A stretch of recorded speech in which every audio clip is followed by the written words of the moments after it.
make you stop and stare.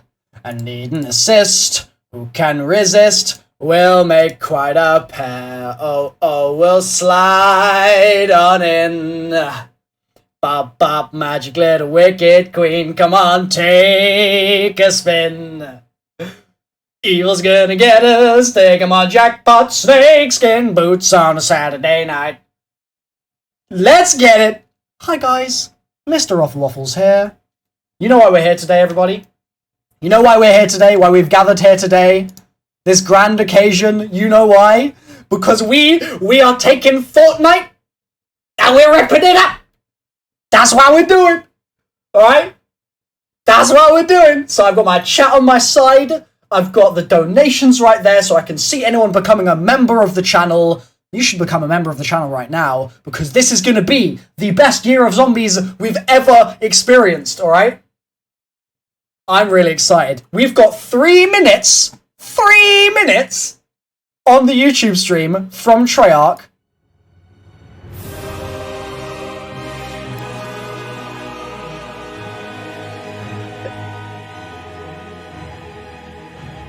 Ooh.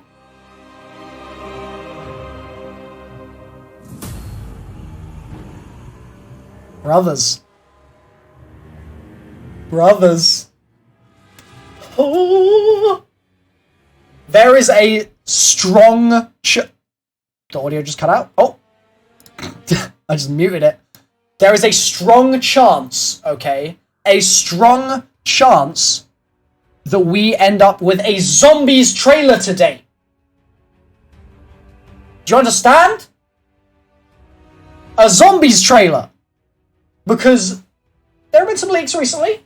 And that means there's things to be leaked. And that means there might be a trailer coming. Dark Reaper with that donation. Can I have a shout out my dream? Bro, you can't just donate for shouts. That's not how that works. But shout out to you, Dark Reaper. Stalker Girl also just became a member of the channel. So shout out to Stalker Girl. Legendary movements right there. And Svex. And Tom. Lots of members. Okay, so what we're going to do right now, guys, Welcome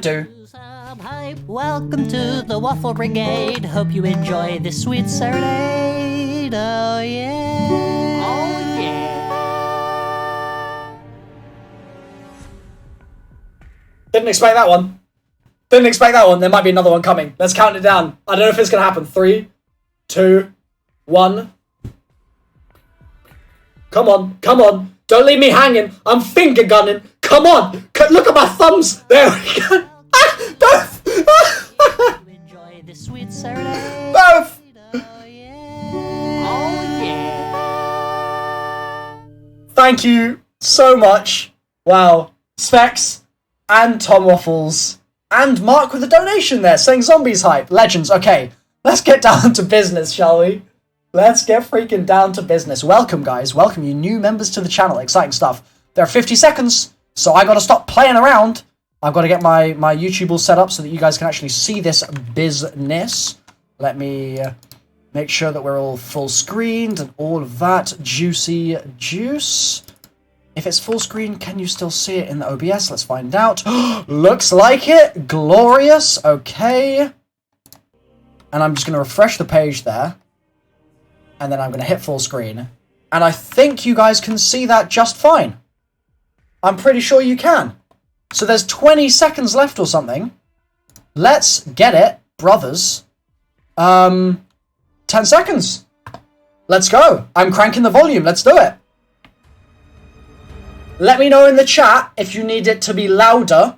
Okay.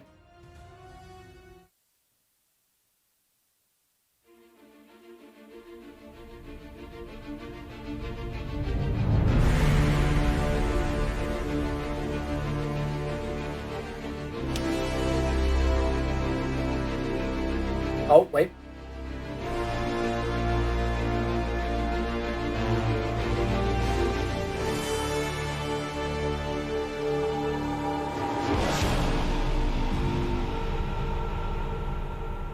Let's go. Let's go.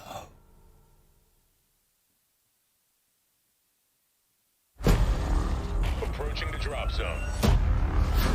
Okay. Okay, we've seen this. Locked and loaded. It's hard to hear. Okay. It's a little quiet for me as well, to be honest.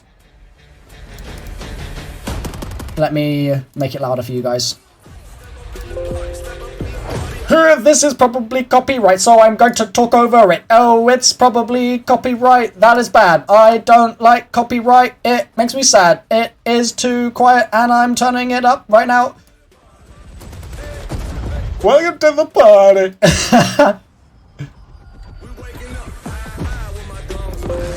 Okay. Let's see. Is that better, guys?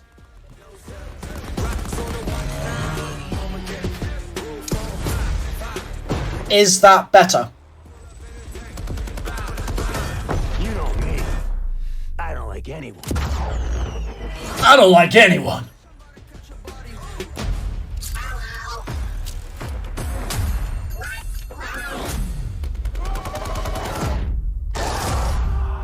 Further collapse expected. My boy Varuked. Welcome to the party. Welcome to the party. Needs to be louder? Okay. Okay. We're gonna do it via this thing.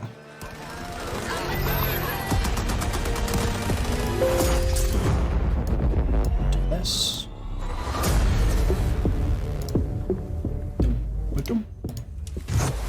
Pre-order and get access to the Blackout beta. Okay.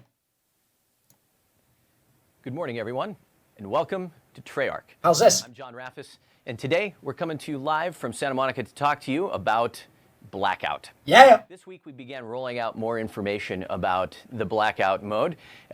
You actually were able to see it in the October cover of Game Informer, which you can check out and get more details about at GameInformer.com or at your local GameStop.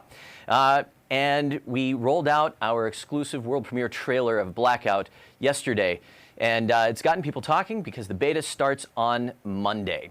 To talk all about the beta and what is in store, I have with me Dan Bunting, co-studio head. Good. Vaughn? Where's David? Where are you? Hold on. I'm getting word David is on his way. David's coming in.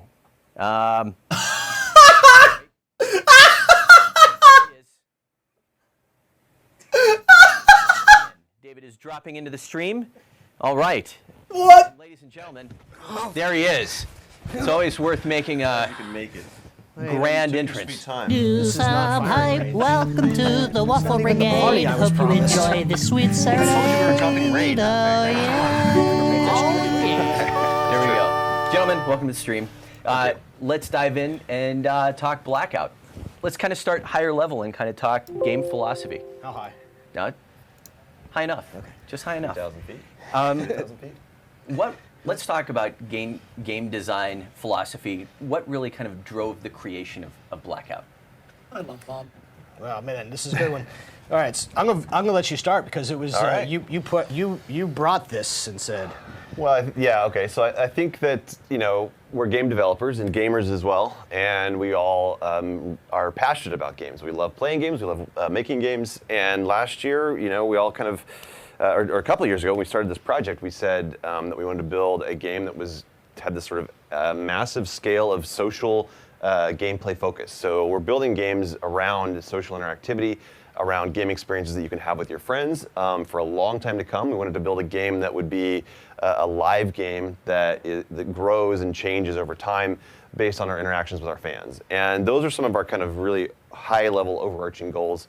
As we started to build this game out, it took many forms. We are game developers. And 2 games, if you want to really True, think yeah. back, to the large world that we tried to make the first time. Yeah, I mean, going back even to Black Ops 3. In the beginning, we had started building out this concept of a larger open kind of online game, and so we started to build a lot of tools for that. And as this game started, we sort of evolved some of those ideas. We changed some of them around. We started to build as game makers. We like to iterate. We like to constantly change. We play We test, we take feedback from the team. We call it finding the fun. So you got to find the fun in the game and then follow the fun where it goes. So once you find the fun, you sort of takes that meandering course until you get to the final result that we see today. So I think that it's a very long road. Very long road. Over the last 2 years, it's been an evolution of some of the early ideas, and of course the concept of battle royale took the world by storm early last year as an evolution of even some community mods that had been built in lots of games, and I think that that's where we are today. So that was good. Sorry, I forget to punctuate my sentences sometimes. I just kind of keep rambling. Well, I mean, you talk about the process of like finding the fun, but whenever you take a look at what the studio has developed in the past, like going battle royale, going to Blackout is something new. So tell us a little bit about that development process. What was that road like for you? What was it like for the studio? I had to assemble a team. team. Since I hogged all the air, I'll let you I'll take that one. I'm gonna go with the answer this long exactly. This was we had to put a team together to do it, and not just inside this building, also with our partners at Raven, who you can't make this size world without their help. That was the hard bit. Was this particular individual? It's a very large studio, so that particular group of people had not necessarily worked together yet, and there's new people involved. And that was probably the most important thing, at least in the earliest days, to get right. That's what I was thinking about a lot. How do you galvanize? But then this is TREYARCH, so they self-galvanize pretty quickly as soon as you just put the carrot out there. So that the development process, we had to sort it out, right? There are things that you could run, and there are a lot of things that you would do when we make games that would work really well, and there are things that we would do historically that didn't work out so well, and like the map evolution itself, right? Where those are very, very controlled designs, both multiplayer and zombie maps, and almost everything we've made is very bespoke, for lack of a better word, very unique. And in Blackout, you had to kind of figure out how to zoom out and paint at a higher level, so that it's just like you just have these ingrained things from 10 plus years, of making Black Ops games. So while we draw on our heritage and we find and follow the fun from our history, you also could not necessarily use the same exact development and or design processes to get there. I think another thing that's I think is really an interesting point to kind of just piggyback on what you're saying is that putting a team like this together merged people with a lot of different experiences and backgrounds that maybe haven't worked together in the past, and you saw people with a long history of multiplayer experience that combined with people with a long history of narrative campaign experience, and putting those people together kind of brings out piece of cake. Brings out kind of all new flavors, if you will, in the kind of game that you're making and the kind of game that comes out the other side of that. Sure. All right, so the beta starts on Monday, exclusively on PS4. It opens up to Xbox One on 9/14, opened for all on PC 9/15, wraps on 9/17. Immediately following today's stream, we will have our own Blackout field guide up on TREYARCH.com. Ooh. But we wanted to Black Ops, Blackout. Well, no, it's Blackout field guide. Okay, it's Just checking. it's fine. Hi guys. So It's gonna be fine. let's kind of give a preview of that and what is to come on Monday. Sure. Let's kind of talk about Blackout.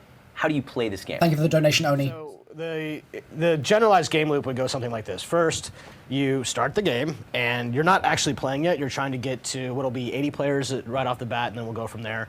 Once There's the a lobby. players are on, so you'll actually kind of wingsuit into the world just to kind of get your mind around things. You can run around. You can actually pick stuff up. You can actually interact with most objects in the world. You can practice effectively, kind of understanding the mechanics of that world.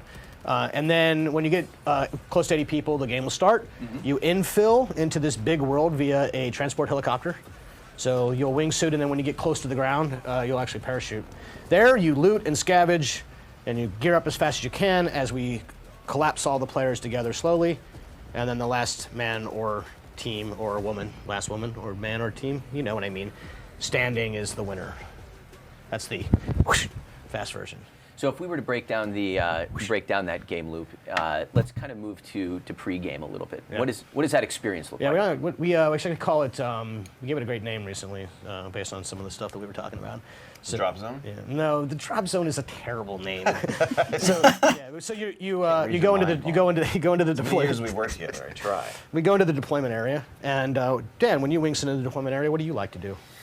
I like to, actually, it depends on if I'm with a squad of people I know. If I'm with a squad of people I know, typically the first thing we're going to do is pop that map open and decide where we're going to drop, where we dropping. Where we dropping, boys. But I also like to mess around and just kind of practice things. So if I want to try out certain weapons, sniper rifles, for example, and figure out how do you master sniper rifles at different ranges in the game, it's a good place to do that.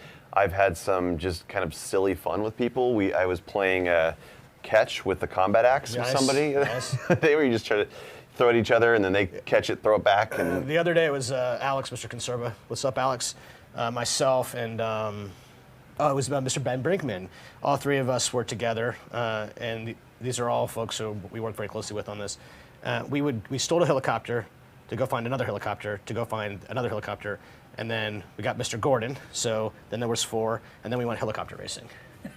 So there's like a whole thing that can go on before the game even starts. But realistically, the games fill up fast, and you're not going to have time for any of that shenanigans. That's because you're not going to die in that early the pre-match stage. You're not going to die, so you're going to run around. But all the weapons are available, all the vehicles are available. It's a great time to mess around, have fun, or try out all the different content that we have. Show some gameplay. So you guys just please, sort of like tinkering with some weapons and sniper rifles. You talked about vehicles. We reached out on Twitter for people Hi, guys. that had some questions coming into today. CSN_D3FT is just making it simple. Will vehicles run out of fuel, and will they all have different amounts of armor or bullets to destroy a vehicle? So the ATV, the cargo truck, the mini raft boat, trying to use the approved names, and then the helicopter. What are they called, David? What are they called?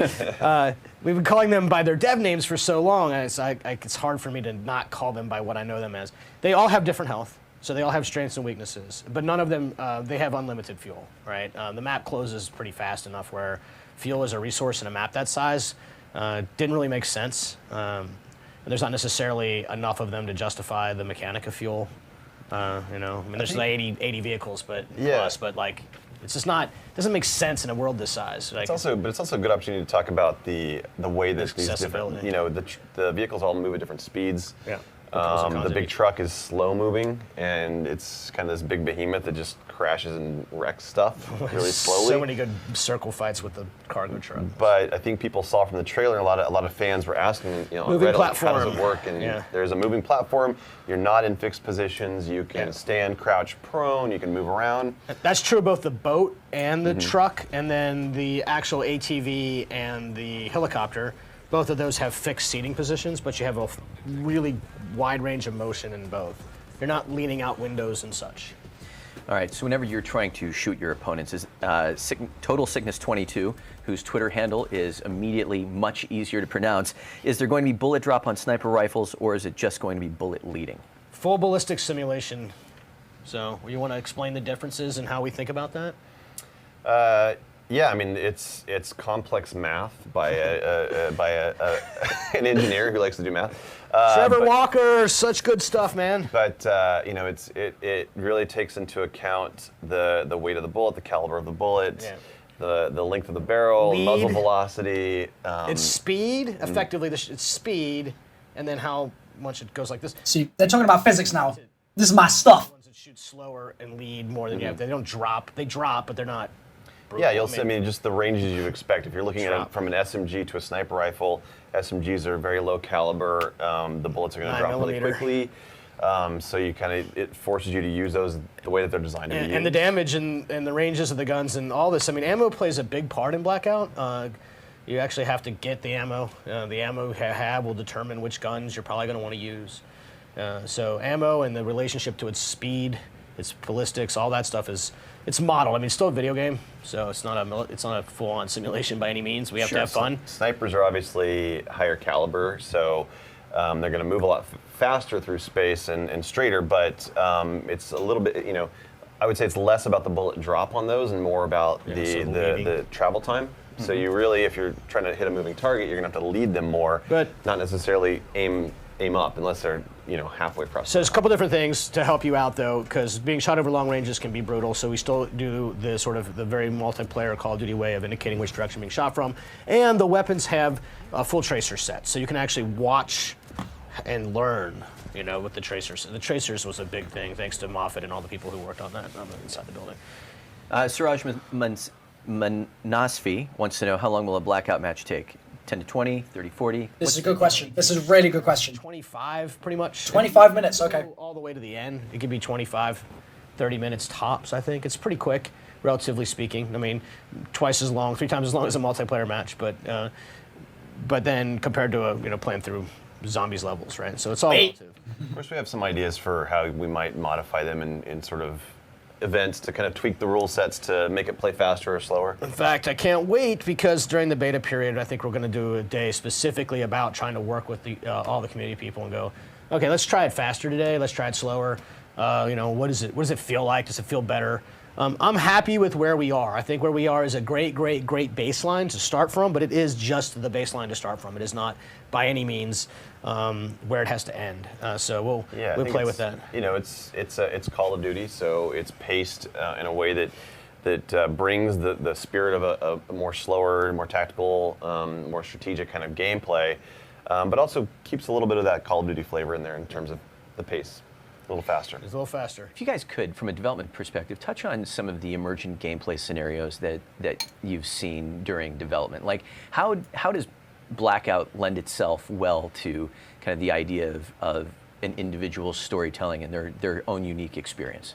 So, I mean, people have already discovered to the point where we're actually already, we put it in the trailer with the cargo truck grabbing a supply drop. I mean, I didn't even know we could do that until the video. That's video wrong. happened. You totally knew. No, I wish I could tell you that. I mean, sensor darts into RC cars. I mean, there's all sorts of weird combinations of things that would happen in a normal game, and you'd be like, "That's a bug, and we should fix that." And they happen in Blackout, and you're like, "Oh, that's awesome," right?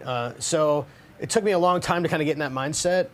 Emergent storytelling, I think, is why we love playing Blackout, is because I get out of a game and I'm like, I can't wait to talk to somebody. I mean, Alex would just come to my office immediately and talk to me about it, like he does with everything. And then I got off the rails for a second. And then sorry, Alex.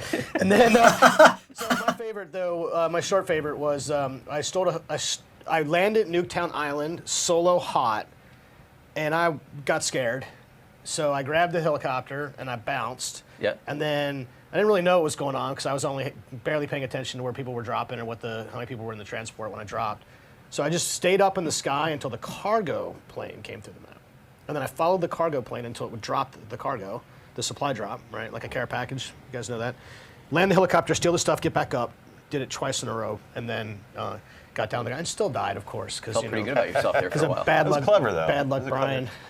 I think it's every game is a different story, and I just last night, one of the last matches I was playing, I kind of strayed from my squad, which you really probably shouldn't do in this mode. Which you always do. I was vacuuming up all of the loot, and then I got caught outside by a squad that was rolling in one of those cargo trucks with a sensor dart on it. So it was basically this mobile detection unit. They were acting like this mob, just rolling through the map and jumping out and taking people out as they went along. And I got surrounded. They literally, all three of them jumped out instantly and destroyed me right off the bat. I mean, small stuff matters. Like, you're not thinking about maybe flashbangs and this kind of thing. And I mean, I've been wiped by somebody with the flashbang, and I wasn't set up to protect against that, and went out second. So it's like, just even the small things. Like, I think it's kind of breathed a lot of new life into a lot of the gameplay content because of the application of the world. I mean, having one life to live changes a lot of things. If you can constantly respawn.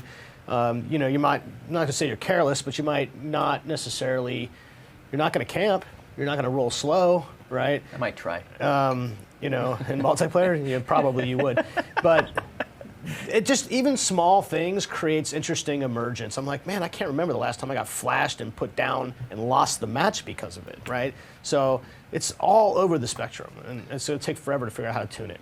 There was, But I think the point of it is that it's a sandbox, and we're not designing the stories for people to create. We're giving them all the tools to create their own stories. There was another story I think that I love, just seeing the emergent kind of strategy that comes into play. My squad was rolling through as the circle was collapsing on us, and there was a helicopter flying overhead, and we're like, let's stand under the trees for cover. But the helicopter only had one pilot. So we're like, oh, either he's by himself or his squad somewhere else. And what he was doing was scouting. So he was flying around scouting targets for the rest of his crew to come in and mop up down on the ground level, which I thought was pretty clever. Well, let's talk about sort of gameplay strategies, because I know that we can play as solos, duos, quads. I mean, it sounds like the more you can team up, the better your chances are going to be. To each their own, right? To each their own. Look, I think squads will probably start as the featured playlist. The game's a team game. It's always been a team game. We make team games. But there's a lot of lone wolves, and lone wolves are going to have a great time in solo. And I've even had a great time, and have had some great success being randomly matched with other players. So by default, fill team will be on. So when you're in duos or quads, the fill team button will be highlighted. That means if you go in there with one player in duos or obviously less than 4 in quads, the game will try to take someone in the game and put them in your party or with you. That doesn't always happen, of course, because if you're in quads, a lot of people are playing with 4 players. And of course, the whole solo duo quads, I mean, we could do triplets or 5s, and we'll try different things over the event weekend. But again, like I said, base foundational stuff is key to the beta and launch, so we really focus in on that stuff. And then, it's at that point, with some minor tweaks, it's like easy to try various combinations. I'd like to try 5-on-5. I want to try large scale. I mean, Blackout's evolving. I mean, that's really interesting. They just said it'll never be done. that they might do 5s. You deploy. So we might have 5s instead of quads. It's called deploy. Then you deploy into the holding zone, staging area, but not whatever you called it. DMZ. Yeah. All right, and so that's the full-on wingsuit parachute. Yeah. After you deploy. Yes. Oh, we went back to the loop, and we're talking about. I don't know. We went over here for a while. I got lost.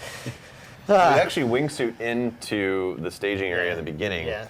So you get the first just the last experience of wingsuiting in, but it's just for fun. That area is trying to fill up the game. Transport copter. Transport helicopters come in. Right, full-on convoy, I don't know, of things, and you're flying over, and then you decide where to drop, right? And then wingsuiting is a pretty simple experience. I mean, in general, we have it set up in Tune right now where you can kind of mostly point towards where you want to go. You cannot make it exactly across the whole map, but you can get pretty far. And then if you really want to get further, you actually dive. You take the wingsuit and you dive, point your head towards the earth and get the maximum amount of meters per second that you can. Then you pull out of that, and then because you're wingsuiting, you're a wing. If you're a wing, then you can fly. So that's how you would, pro players, go ahead and practice the dive, momentum speed, flat leveling, and then you're going to soar. But if you're just sort of getting familiar with these games, pick something you can see within maybe 2 or 3 blocks of where your helicopter is going over, and then just point towards it. You'll make it. It's not we deploy pretty fast, right? It's again Call of Duty and a wingsuit. There's a meter to the right on your HUD that has arrows that show how fast you're dropping down. Yeah. So if you get to top speed going down, it'll show 3 arrows. It'll go from 1, 2, and 3. That's the point where you can pull up and flat, and you'll just get a lot more distance that way because you're at top speed. You can actually go up as well since it's a wingsuit. So you can, if you're going top speed, you can effectively pull air up, braking and it's like an stall. air brake. So let's say you're just almost to the destination, but you're going to land on the ground. You'd rather hit the roof because there's other parachuters down below you. You can pull up and land on the roof. So that's there's a lot of cool. Yeah, the parachute tips. will deploy. You'll actually see where you are on the meter he's talking about on your HUD, relevant to where the parachute will deploy. And you can't control the parachute. The parachute is simply to keep you from pancaking into the earth. Once you're deployed officially, the parachute gets cut away, but Thank you you, Colin. have a wingsuit. Cheers, You Colin. can reuse your wingsuit for what we call base jumping. So if say you're at the top of dam, you saw that in the video. And Mr. Unleashed. Places. If you press and hold the jump button when you're sprinting, you run, jump, sprint, and then the wingsuit will come back out, and you kind of do this awesome wingsuit move and then land. And you can actually do that out of the helicopter. If you just jump off the edge of a helicopter. Mr. Unleashed as well. That's the basics of infiltration. Wingsuiting with the parachute slowdown, and then the base jumping mechanic. Thank you for the donations, boys. Let's talk items a little bit here. Sir Jimmy asks if Jimmy there Z. are different tiers of equipment such as backpacks and armor. So there's a storage slot, and in the storage slot, you actually have the only storage item we have today is the backpack. The backpack will take your inventory system and expand it from 5 slots to 10 slots. And then Chris, Gavin, and I have a whole host of ideas about other types of storage slots, like for the future, like for example, double up how much health you can stack, things of that nature, which I'm sure we'll get to, maybe even some of those before we ship the game. But in the beta, backpack, 5 more inventory slots, and then armor. Armor is a different slot. Armor is a dedicated slot. There are 3 types of armor, level 3 armor being the best armor, and offers headshot protection. Headshot protection. I got it. The only one with a helmet. Yeah. All right. Kind of coming down the home stretch here. Let's talk about the map. I mean, we've talked a lot about how it's the largest. 1,500 Nuketowns. Nailed it. Are we tired of that yet? Nope. No. I got a little more mileage out of that one yet. Right. I think it's 2,500 Nuketowns now, right? So it's like there's some I read that on the classic, internet. there's some new, there's some zombies. Oh, What's in gosh. store? All right, Dan. Which one of those you want to take? Zombies. Weapons? Zombies. No. Nap. Okay. Jeez, I thought I was the one who was asleep. Most of the community has figured out, based on piecing together the map itself that's been released, and all the screenshots that have been released, plus the trailer and the footage from that. They've kind of figured out where everything is and what all the maps are that are going to be in the game. I'm trying to think. There is one MP map that I think people will love from Black Ops 3 that they haven't figured out yet. Ooh. I'm trying to decide if I should say it or not. It's unnamed. But I will say that it's right smack in the middle of the map, and it's not firing range because it's next to firing range. So when we talk about the maps, we usually talk about them in terms of sort of 3 ways. We have sort of the new stuff, right? This is stuff that we've never had before. That's construction site and fracking tower, right? Those 2 are good ones to represent new. When we talk about the maps, let's talk about the things that are inspired for multiplayer. So sort of classic kinds of things, like Estates. Estates is quite literally Raid, Hi, guys. and Stronghold, but then all the stuff around it. And we say classic, but expand it because it's not just firing range and it's not just Stronghold, because you could not get on the roofs of those maps. You could not go to the sides. There's entirely new rooms that you've never been in. And so that stuff is what makes it fun. It's like you pay homage to this really popular map from our legacy, but then you're like, oh, I'm not constrained by the game design rules of MP in the same way. In fact, I can't be, because I have to actually let you leave this place. So what does that even mean? Like, you don't really design the outside of Raid, other than, I mean, there's art and stuff, but you're not gameplay space. There's no gameplay space. Sure. So that's a classic. And then zombie stuff, some of it's inspired, right? The lighthouse, which is in the bottom corner of that map, which I tweeted about. There's also Asylum itself, and then there's the boxing ring, and then there's the diner. There's different components of zombies places, and zombies. The boxing ring. Zombie destinations, and only zombie destinations, because that's how zombies works. That's cool. Just so you know, this is important information. Zombies spawn in zombie destinations. Shocking. Whoa. For the community to chew on for the weekend, the one multiplayer map they haven't figured out See yet. what you did there. The one multiplayer map they haven't figured out, which I will say is just focus on the Rivertown area and see if you can figure out what that one is. And then Nuketown is almost not even about Nuketown. Welcome, Justin. There's more that might be below the surface of that experience around Nuketown. Yeah. Interesting. Thank you, Angela. I think. Yeah, you can find that stuff on the internet. I I haven't think. seen a lot of it. No. There's a lot of stuff on the internet. All right, including the last 2 questions that All we've right. got from fans. X Strains wants to know: will there be classic or legacy Use weapons some from hype. World War Welcome Black Ops to 1, the 2, Waffle or, Brigade. beta, Hope you enjoy this sweet Saturday. or in the full game? Oh, Yeah. There's a classic World at War There's one in weapon. particular. Yeah. One gun in particular. I'm pretty sure that I'm getting trolled. you're somewhat attached to. Yeah. Should we give Something that you're The known. DSR. Vaughn became nerd famous one time on World of War based on a gun. That Oh, he World at War. We can just leave it at that. K3 wants to know progression work, leveling up, prestiging leaderboards, etc. Do stats from beta carry over to the full game at launch? Take those in reverse order if you don't mind. So Yep. just to get it out of the way, stats won't carry from the beta to the full game. Cool. And the reason why is we use the beta data, which is the stats, to make sure that we have the game tuned really well. So the game is developer tuning, and the real world and the developer world are never quite the same. So we only play playtesting with the people you work with, the data, it's reflective of playtesting, but it's not reflective of, the hopefully billions of people who would like to play Blackout. Hell yeah! Now, on to actually progression. Here's the macro level view of this thing. It's pretty simple, right? In Battle Royale-inspired game modes like Blackout, the only way to progress these kinds of things is to eliminate other players from the game, aka kills, and actually place or get first place. So these are the two. That's the kind of thing about Blackout. It's like it's really pretty pure, right? Doesn't really. I mean, a lot of stuff happens, but at the end, it's about being the last person or team standing. Interesting. So if you do well, top 10, 15, 20. I think it's top 15 right now. And then placement, how well you do in the totality of the match, and then how many kills that you get, which means that you're contributing to the process of eliminating everybody.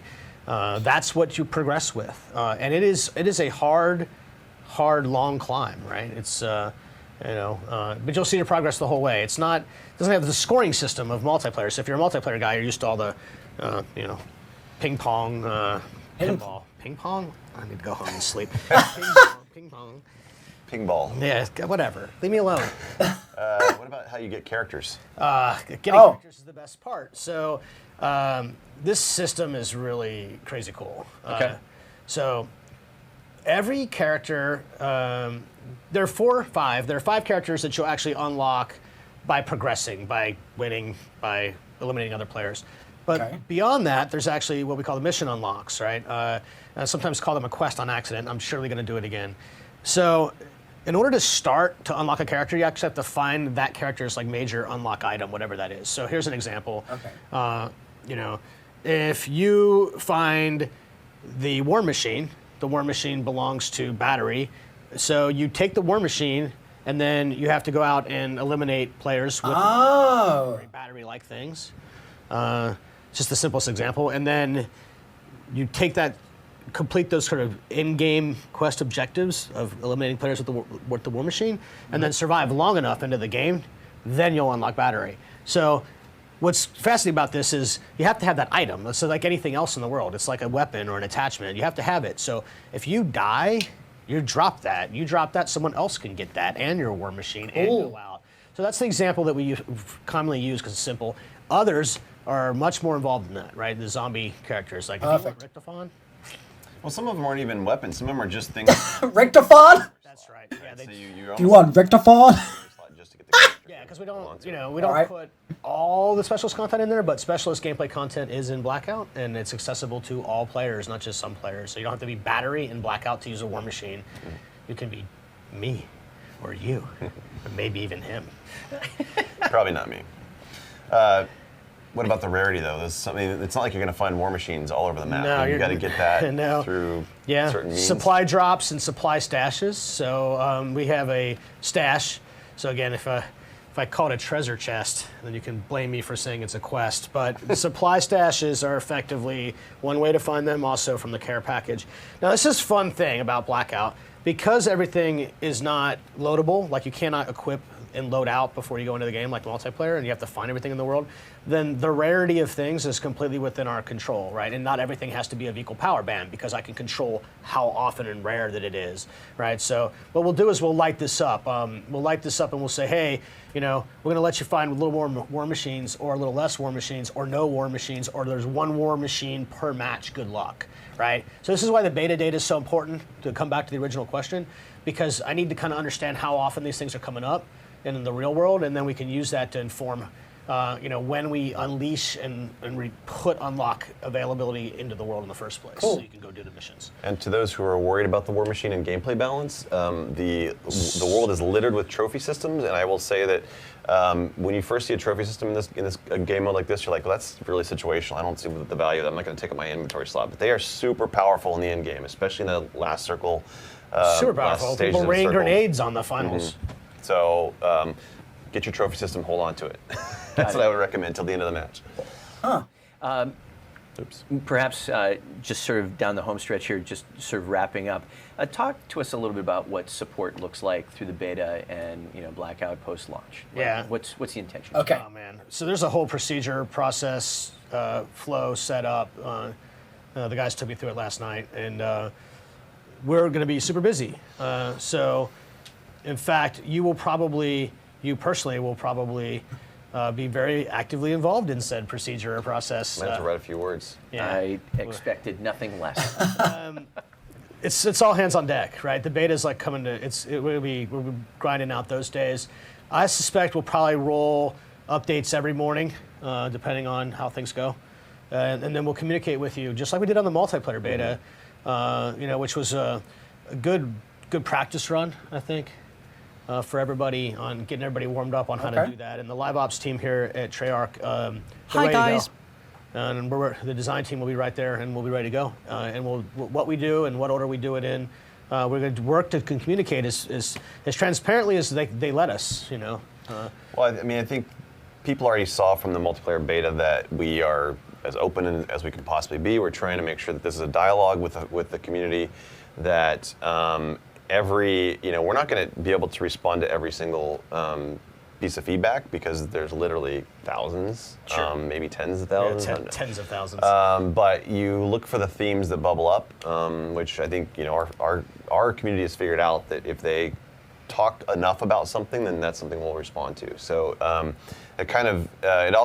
you look at what the hot topics are in the community, and you pair that with the data that we're watching on the back end to kind of understand how much of this is emotion and how much of it is gameplay balance and what are the changes that we need to make. And sometimes players have the right idea for how to fix things. Sometimes they might just be skipping past the problem and going to a solution, but we have to dissect that, reverse engineer the problem, get back to that problem and figure out what's the right solution. So it's a process. It's a beta, and I know right now, we all know that there's certain things that are in the beta that we can work on still and will work on still, and not everything that's in the game that will be in the beta.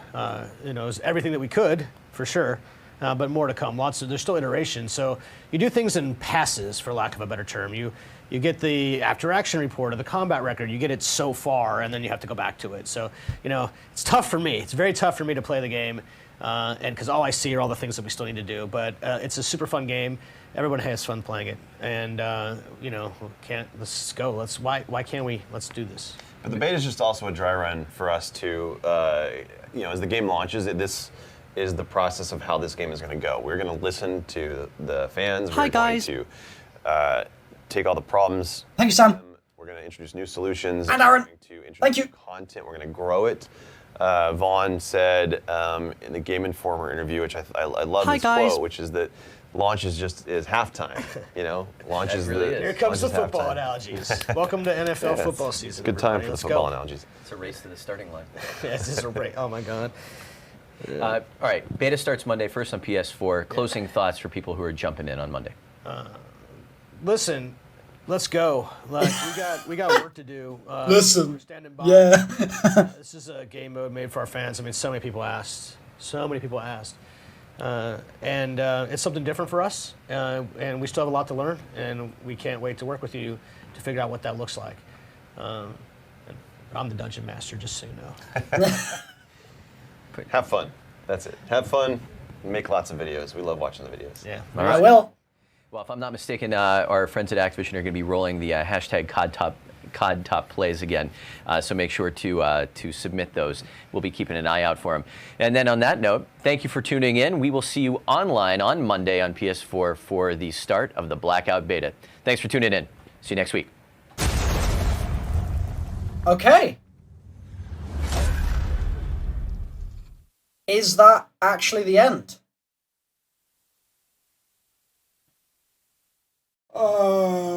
Bruh. Oh. I was so hopeful for more. I was convinced they were going to show gameplay. What was that? Bruh. Oh, man. I mean, to be honest, we did get a little bit of good info about that. A little bit, okay? Just a little bit. We know how long the beta is. Orphan plays the beta is going to be from the 10th to the 17th. In Treyarch, we trust indeed. But the stream is dead. Alright? Hopefully, you appreciated the fact that I was trying not to talk over it, so I was communicating with you guys on this instead of on, like by talking over people. So, hopefully that was good for you guys. I tried to just make it as clear as possible what was happening. What did we learn? We learned not a lot, honestly. A lot of stuff that we already knew. However, don't leave just yet, because we're going to spend a couple minutes going through the new stuff they're putting on Call of Duty website, and that will have new info, I expect. Also, I want to give a shout out to all the people that have donated during this stream. Obviously, chat, shout out to you as well, my homies. But there have been a couple people that have donated, and also people that have become members of the channel. Whoa, there we go. There's a new one. There's another one. So today we have new members, Stalker Girl 666. We have Dark Reaper with a donation. Mr. Tom Waffles, Hi, guys. Waffles became a member as well. Specs became a member. Mark Zarita said zombies hype and donated. Thank you, brother. Makrov resubscribed on Twitch for the 9th month. What a boy. Thank you so much, bro. Mado also became a member. Oni donated with a nice little message there. Ellis Cheatham said, hi, say hi to Alex and James, and I did that via my phone. So, yeah, hi to Alex and James. Mr. Unleashed came in with a 115, as he always does. What a guy, consistent as ever. Colin, thank you for that donation. I think I actually missed that one at the time, so I apologize, but thanks, buddy. And yeah, there's Ellis Cheatham again. Angela with a 25, biggest donation, I think, of the night. Thank you so much, Angela. Justin B became a member. Rivera also donated. Aaron donated and said, Blackout Easter eggs, hell yeah. They're gonna give us Easter eggs in Blackout, clearly. If there are quests in Blackout, that basically means there are going to be Easter eggs in Blackout. Like, I'm pretty confident. And then we also had donations from Edward and from J. Alderson and just now from Time Lord Gaming. Blackout hype indeed, okay? So, whew, they're all the donations. If you guys become a member of the channel, you'll also get access to all the juicy stuff like special emotes that only you can post in the chat so I can see your messages more clearly. You'll get a little badge. I'm going to be overhauling that whole system for Black Ops 4 as well, so if you want to become a member, then now's the time.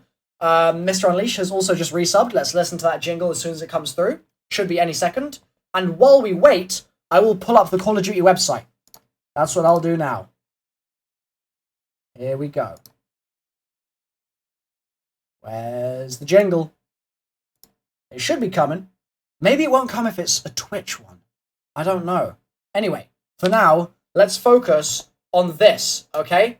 So there's a bunch of new info on the COD website. It's the Black Ops 4 beta. Sorry, Blackout... It's so hard to say. Black Ops 4 Blackout beta field manual, okay? Look at that. Mr. Tom Waffles with that cheeky Kermit. And Tommy, don't worry, I have a Discord, and I'm going to be using it a lot more often post-launch, okay? Now that I'm done with university, I can actually start using my Discord and stuff like that, okay? Also, we've got a new sub, a new member from Edward. Welcome to the member family, my boy. The Waffle Brigade. You get the fancy badge because you were the first. Yep. In fact, is it fancy? Yeah, I believe you've got the gold waffle, Makrov. You have the one and only gold waffle right now, whereas everyone else who's just becoming a member right now gets the regular one, and then if you stay a member, you get that gold waffle. You are unique in the chat, okay? So... Welcome to the Waffle Brigade. Hope you enjoy this sweet serenade. Oh, yeah. Oh, yeah. Thank you, buddy. Thank you. Welcome to the Waffle Brigade, indeed. And Colin, thanks for that 115 as well. It's got to be above 2 if for it to actually pop up, though, bro, just so you're aware. So, they say the Blackout beta, it's time. It kicks off on Monday, we knew that. Here's some info. In advance of the beta, we figured we'd give you a primer on what it's about. We've assembled a field manual. Out of the gate, there's 3 ways to play. Solos, duos, and quads. It will be up to 80 players at the beta phase, but they might change that for launch itself. It's a Battle Royale mode. The last person standing wins the game. Survive to the end. We call this the Collapse. The Collapse forces teams and players into smaller play spaces, so the circle comes in. Remember, the game's not over if a teammate is eliminated. Keep fighting until the end. Okay, sort of standard stuff. Getting in-game ASAP, they say, the beta will toss you into the level before the game officially starts. This is the pre-game lobby called the Drop Zone. Here, wow. It's called the Drop Zone. Here you can learn the map and try out some weapons, but once the match begins, you won't bring any of those weapons into the actual match yourself. So that's cool. You get a little kind of teaser for the actual level that's coming through. I like that. Getting around, infiltration. Blackout begins with all players in a transport helicopter that flies over the map and you jump out. You're going to thank the transport helicopter pilot, hopefully. That'd be pretty cool. You're just about to join. Hell yeah, Time Lord. You better join the club. Join in the club. Yeah, I'm disappointed there's no gameplay as well. And Max has that gold waffle. You got it. Spamming those gold waffles, lads. Milo Gold. I love it. So you get into the drop process with the wingsuit. That sort of stuff that they already talked about. When you get close to the ground, you can parachute and that will automatically deploy, which will slow your momentum. The wingsuit stays with you. Welcome to the Waffle Brigade. Hope you enjoy this sweet serenade. Oh yeah. Oh yeah. Those came in at the exact same time. Appreciate that, became a member. I appreciate that. Thank you. Appreciate it. And Dark Noble, son of Roderick, said, congratulations on university. Thank you so much. I finished university yesterday, which is such an exciting feeling. So, yeah, Dark Noble, thank you for the congratulations and thank you for the donation. I really appreciate that. So they say vehicles here. ATV, cargo truck, tactical raft, and light helicopter. Those are different vehicles that we have already had announced, so that's all good. Build your loadout, you can get equipped. So by default, you can equip these items without any cost to your 5 inventory slots. You can have 2 weapons, a health item, an armor item, a backpack, an equipment item, and 200 of each ammo type. Dude! Do some hype. Welcome to the Waffle Brigade. Hope you enjoy this Sweet serenade, oh yeah! Thank you for becoming a member, Time Lord Gaming. You said you were going to do it, and you did it. Welcome to the family. I'm liking this. We're starting to see some waffle emojis in the chat. It's great stuff. You're answering my question about Green Lantern versus Thor. Kratos wins. My boy. Let's get a God of War hype in the chat.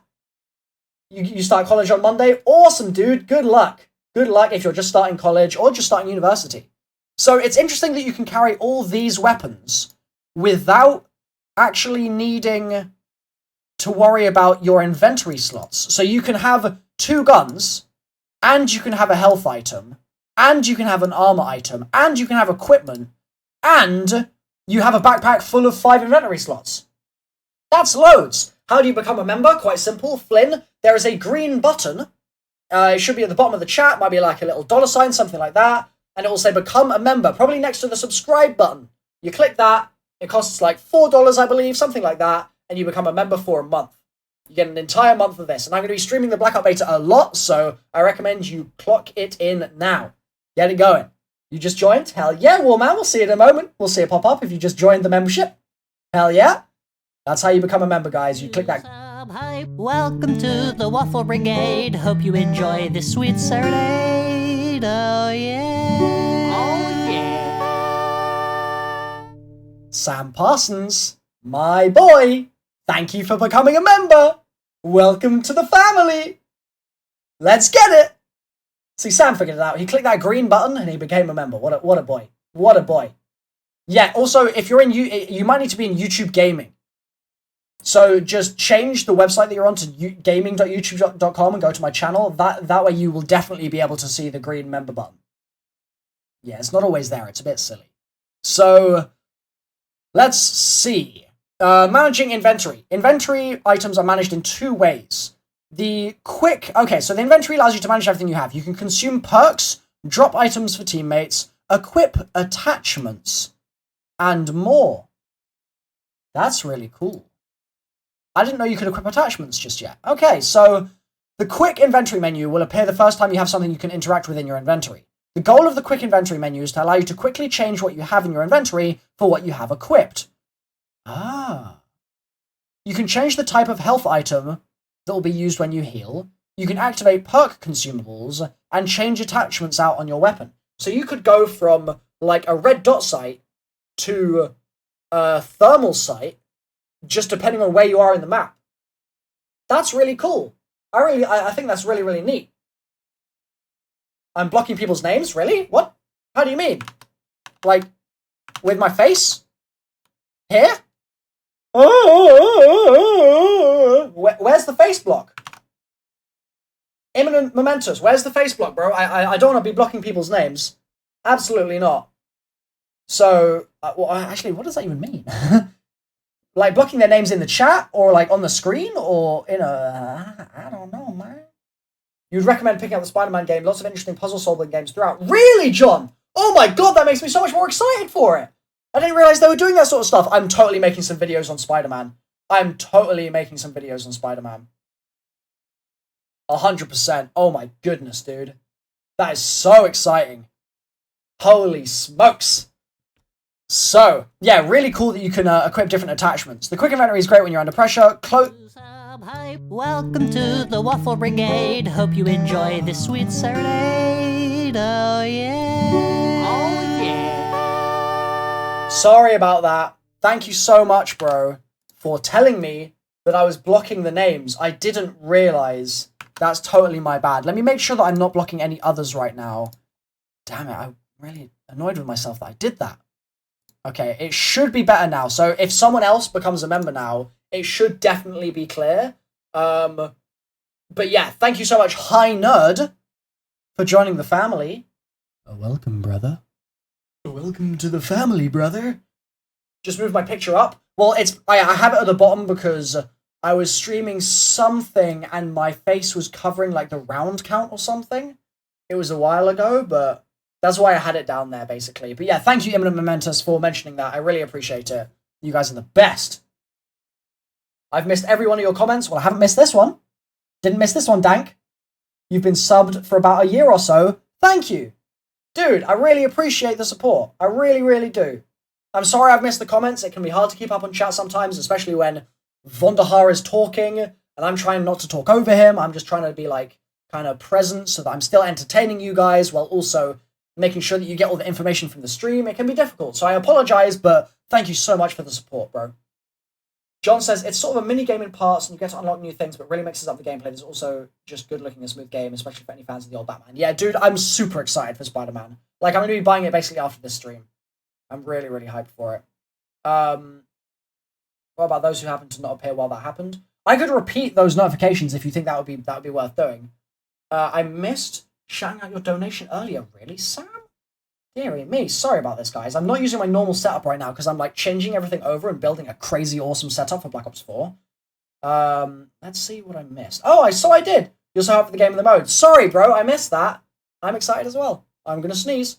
Oh. God dang! Okay. Wow, that caught me by surprise. Holy moly, okay. So, wow, that was such a powerful sneeze. So the inventory is great when you're under pressure, good stuff, and you can close the quick inventory by using D-pad down. Oh, hello. Makrov with a donation. $2. Narkdor Riot, my boy. Thank you for the donation. I'm always entertaining. I appreciate that, Time Lord. I'm glad you think so. You've been watching since Black Ops 1, so you feel like you've developed a grasp of my game taste. Dude, like, I'm just so excited for Spider-Man. I really want to play God of War as well, but I don't think I have time. Like, I'm gutted. I know I need to make some Spider-Man content. Welcome to the Waffle Brigade. Hope you enjoy this sweet serenade. Oh, yeah. Oh, yeah. Hell yeah. We saw the name this time. Ghostbuster. Welcome to the Waffle Brigade. Thank you. Thank you. So, items in the world can be equipped immediately without using inventory menu. For example, if you're looking at an attachment, the default option will be to equip it on the gun you're holding in your hands if that weapon supports the attachment.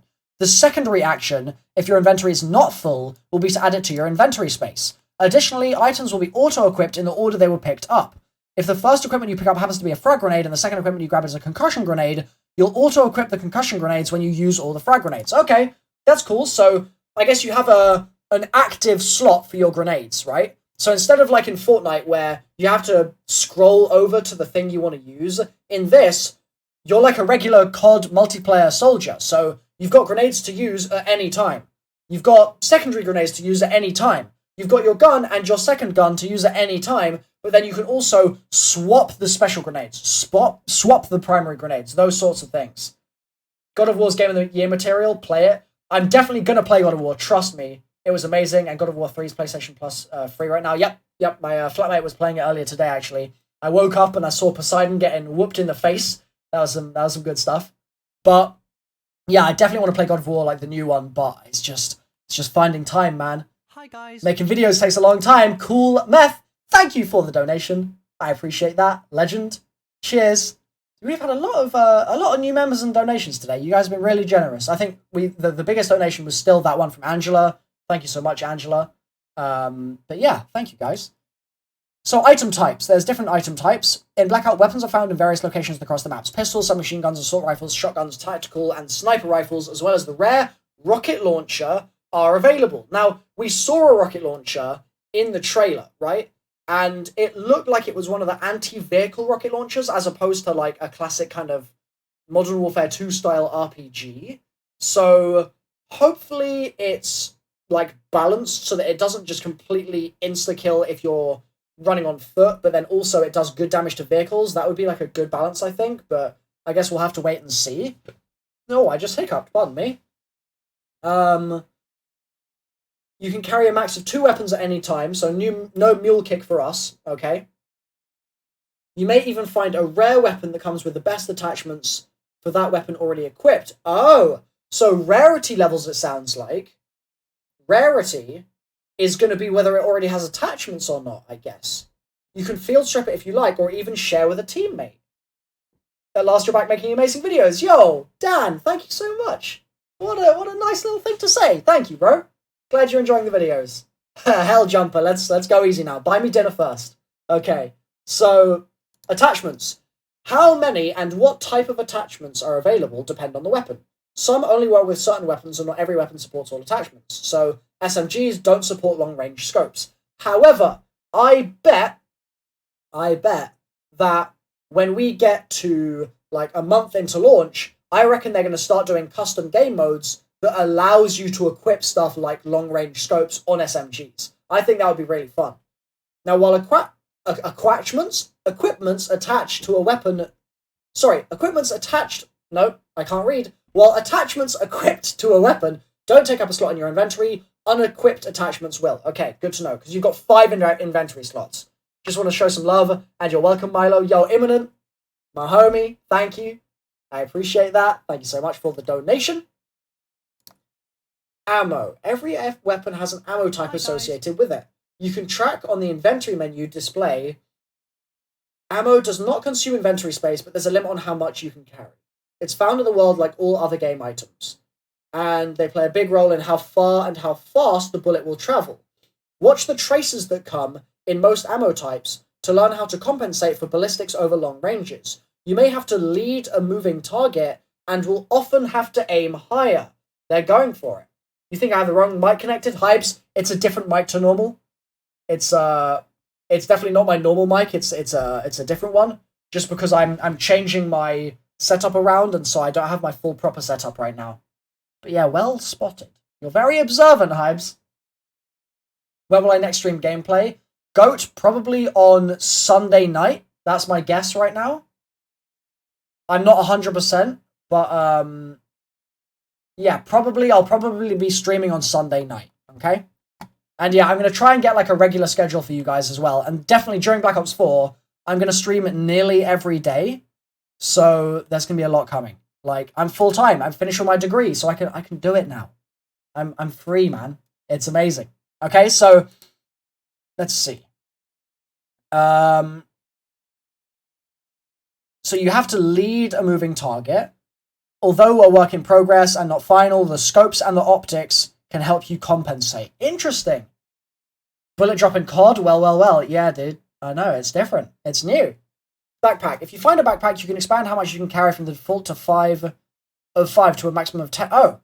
Oh, if you get a backpack, you don't have 5 slots, you have 10 slots. Do we get a setup video? Absolutely, Dallas. As soon as Black Ops 4 comes out, I'm doing a setup video in the new place, and it's gonna be strong as hell. Like, you guys have no idea right now what I'm doing behind the scenes, but when I reveal it, when Black Ops 4 comes out, you're gonna just... It's gonna be the, like, ultimate setup completely. It's so cool. I can't even describe how cool it's gonna be, but there's some cool stuff coming, man. There is some cool stuff coming. So, armor is in Blackout. There are 3 levels of armor. Each offers increased protection. It allows you to take calculated risks And I'm not sure how I feel about this, man. I'm not sure how I feel about it. Hi, guys. Oh, hello. Who was that? Hey, Mr. Unleashed! I forgot to add the bonus for you completing uni. Thank you, man. I appreciate that. Congratulations, my dude. Mr. Unleashed, I really appreciate that. Oh, hello, there's another one. Oh, wait, maybe I was saying thank you to the wrong thing. Time Lord was the first donation. Here's some more only for the information, and I swear I saw farm in the Blackout trailer. I think there's like farmy areas, but I don't know if it's the farm. But yeah, thank you so much, Mr. Unleashed, for the 25. Welcome to the Waffle Brigade. Hope you enjoy this sweet serenade. Oh, yeah. Oh, yeah. Hybes has become a member. That's like 10 new members today, dude. There's a bunch of new members. Welcome, everybody. Welcome to the membership. On YouTube Gaming, if you click that green button, you can become a member. It's a good time. Okay, thank you, Hybes. Welcome. Mr. Unleashed, thank you, brother. That's 2 donations in the same stream, bro. Thank you. And Time Lord as well. Cheers for that dono. So, no, I'm not in a temporary home, Hybes. I'm in my flat, but I'm not in the room that I'm going to be in for my full setup. Because I've moved since my last place. Like, I'm in a different place to where I used to make all my videos. I've moved house now. I'm living with other people. I'm not on my own anymore. I finished university. There's a lot that's changed. Yo, Skiz, how's it going, bruh? Let's see. So the backpack is the first storage item, and it won't be the last. That's interesting. I mean, 10 items in a backpack. That seems like a lot, because these are all perks. So if you can just pop all these at once, that's a lot, dude. I mean, I guess we'll have to sort of see how that goes. That's going to be an interesting one. Let's see. Equipment. To round out your loadout, you can equip tactical and lethal grenades or common equipment like trophy systems. Specialist-based equipment and items, while much harder to find in general, are also available in Blackout. Equipment such as razor wire, mesh mines, and sensor darts do not require a specific character to equip and use. Interesting. Whether used in isolation or together, you can set up the ultimate trap for your opposition to give yourself excellent situational awareness. That's pretty cool. It's basically like Fortnite traps, except it's the specialist versions of them, I suppose. So yeah, that's decent, I guess. Also, hell yeah, DeJohn, Black Ops 4 drops so freaking soon, it's crazy. Absolutely crazy. Health. All players start the match with 150 health, just like in the multiplayer for Blackout. Whoa, hold on. Just like in the multiplayer for Black Ops 4. You have the same amount of health. So time to kill is going to be so fast. So everyone's going to be rocking armor, I guess. Also, Kieran, thank you for that donation. Love your videos. As someone who's just finished university, any advice for someone just about to start? Dragon, the beast, Oh my god. Beelzebub, the devil. Is this ringing any bells? Dude, that scared the crap out of me. Salmonella. That donation gave me such a spook. Because it was just the Shadow Man in my ear really loud. Going, The Great Dragon?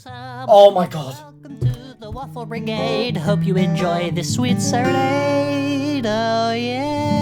Oh, yeah. Vampire Llama, I love your name. Thank you for becoming a member. Welcome to the family. You also just scared the poop out of me. But yeah, Salmonella scared me and said, I bet Trey can put some hidden songs in, possibly in the zombies locations. I reckon so. Yeah, I reckon there's a good chance. I reckon there will definitely be quests like that in the zombie spots. And you say, good to have you back? Thank you, man. Thank you. I appreciate your donation. And Kieran as well. Any advice for someone just about to start? Don't put too much pressure on yourself. First year is not the end of the world if it doesn't go so well. If you have a rough first year, you can still absolutely smash the entire rest of the degree. So I would say, take it easy, work as hard as you're comfortable with, but don't put so much pressure on yourself that you end up kind of collapsing under the weight of it all, yeah? It's gonna be fine. Like, it feels like a big move, moving out from home, being in a place with new people you've never met before, maybe you don't have any friends, you've gotta make new friends, but it's okay. Deep breath, alright? Take it easy, just sort of go with the flow as much as you can, and you'll be absolutely fine. Welcome to the party. And also say yes to things. I think that that's really important information for life generally. If you get offered something it can be very easy to just be like, no, I can't, I'm busy, sorry. No, I've got plans. But you don't really have plans. And in those situations, just say yes. Go to that party. Go for lunch with that person. Go to the Zumba class. Go and play Ultimate Frisbee. Do the free squash session at your local sports center. Whatever it is, just say yes to stuff. Alright? That's what I would say. So, there are 3 types of health in Blackout. Yeah, it's live. Hey, Lil Zloth. How's it going? It's live. Hi, everyone. Hello, hello, hello. How fast does the circle move? Welcome to the Waffle Brigade. Hope you enjoy this sweet serenade. Oh, yeah. Oh, yeah. John Tagarian, thank you for becoming a member. Welcome to the family. And the other question I just had was, how long are the matches in Blackout? 25 minutes-ish. That's what they told us. Health. 3 types of health in Blackout. First aid kit restores a small amount of health quickly. Most common, you can stack 5. It's a band-aid. Med kit restores a bit more health, but does it a bit more slowly. I guess that's like a slurp juice, but without the shield. Trauma kit restores max health and provides an extra plus 50 health beyond max. You can't stack them, and each requires a slot in your inventory. Huh. That's interesting. Okay. In order to heal, you must hold the heal button. If you or your teammate is downed, an icon will appear, and a widget will appear in the left corner of your HUD. Okay, cool. So, let's move on to perk consumables. Okay? So, let's see. How many perks you have in Blackout is limited only by your inventory space and what you can find in the world. In this context, consumables mean the effect of your perks don't start until you activate the perk. So it's not a regular zombies perk. I talked about this in one of my videos. Oh my goodness. Launch protocol initiated. 30 seconds to impact. We are reading multiple rocket launches. What have you done? You have stopped nothing! You are a fool, Beethoven! Ba-ba-da! Jesus. Jesus. Jesus. Sam. With $100. By the way, wanted to say congrats on finishing uni. I'm a senior in college, so I'll be in the same boat soon. Cheers. Thank you, Sam. That's a hell of a lot of money. You're a legend. Can we get some Sam hype in the chat, everybody? I want to see some Sam spam. Alright? Sam spam. Sam spam. Meow. Sam spam. Also, is JC here? JC, do you want to chat, brother? Do you want to have a little chat, brother? Oh. I'm losing my voice.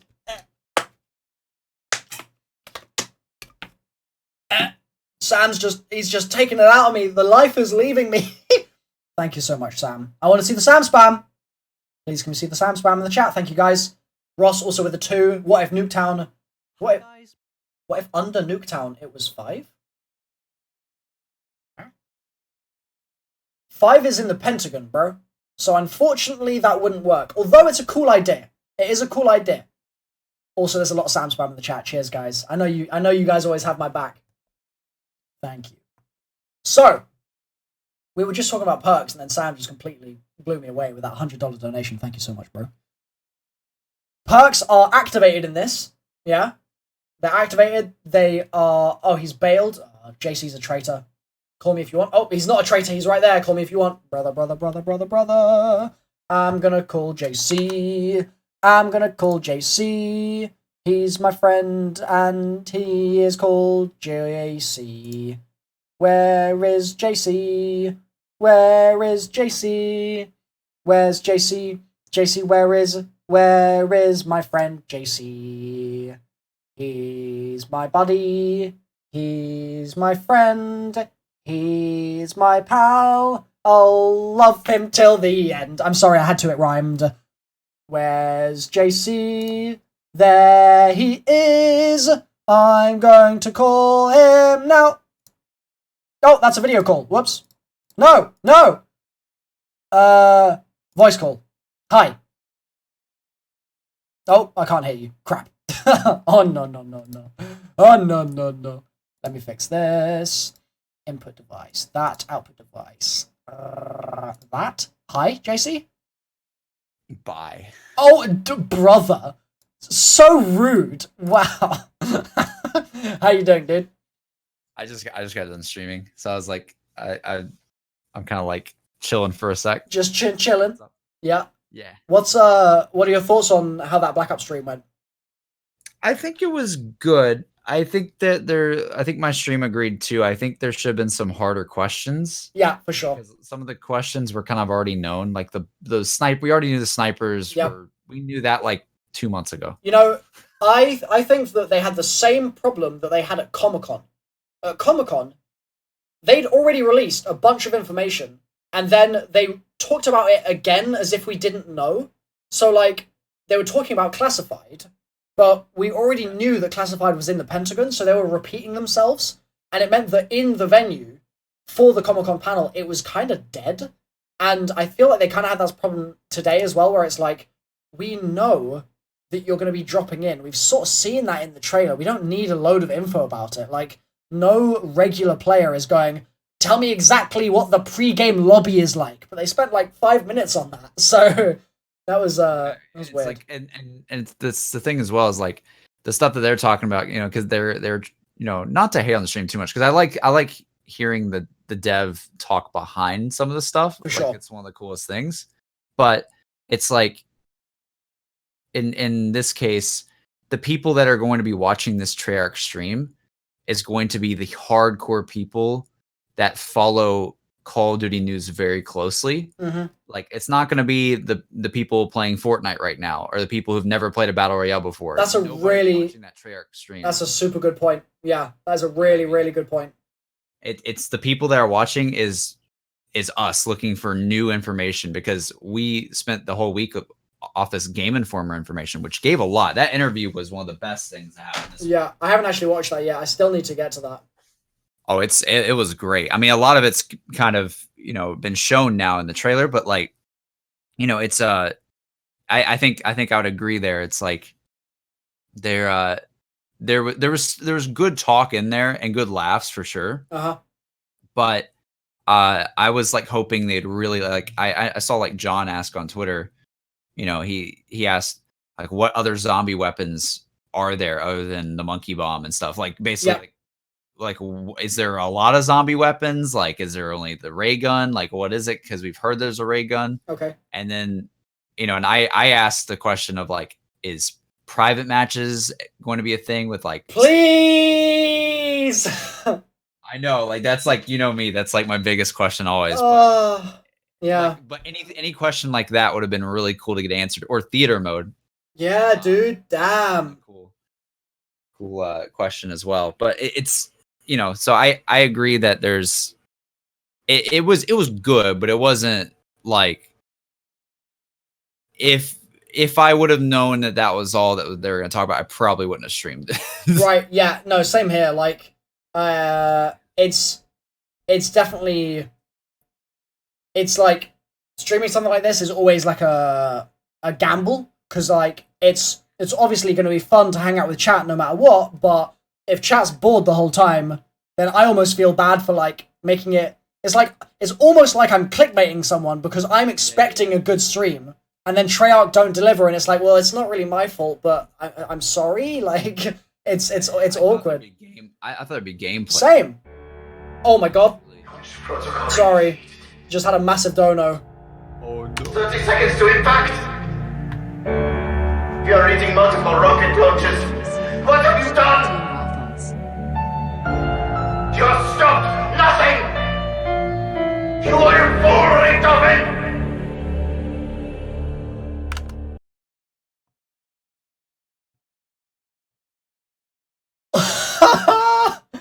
Angela, thank you so much. 2 in a row. First Sam and now Angela dropping hundo pluses. Hashtag Team Waffles. Love you, Waffles. Thank you, Angela, so much. Wow. That's a lot of money. I really appreciate that. Also, sick puppy. I'm gonna say this right now. There is not a spider behind me. There better not be a spider behind me. But thank you for the donation. But yeah, can we get some Angela Spamgula in the chat?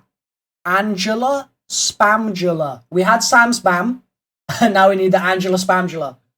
Thank you so much, though. Seriously, I really do appreciate that massively. Thank you. Hi, JC. How's it going?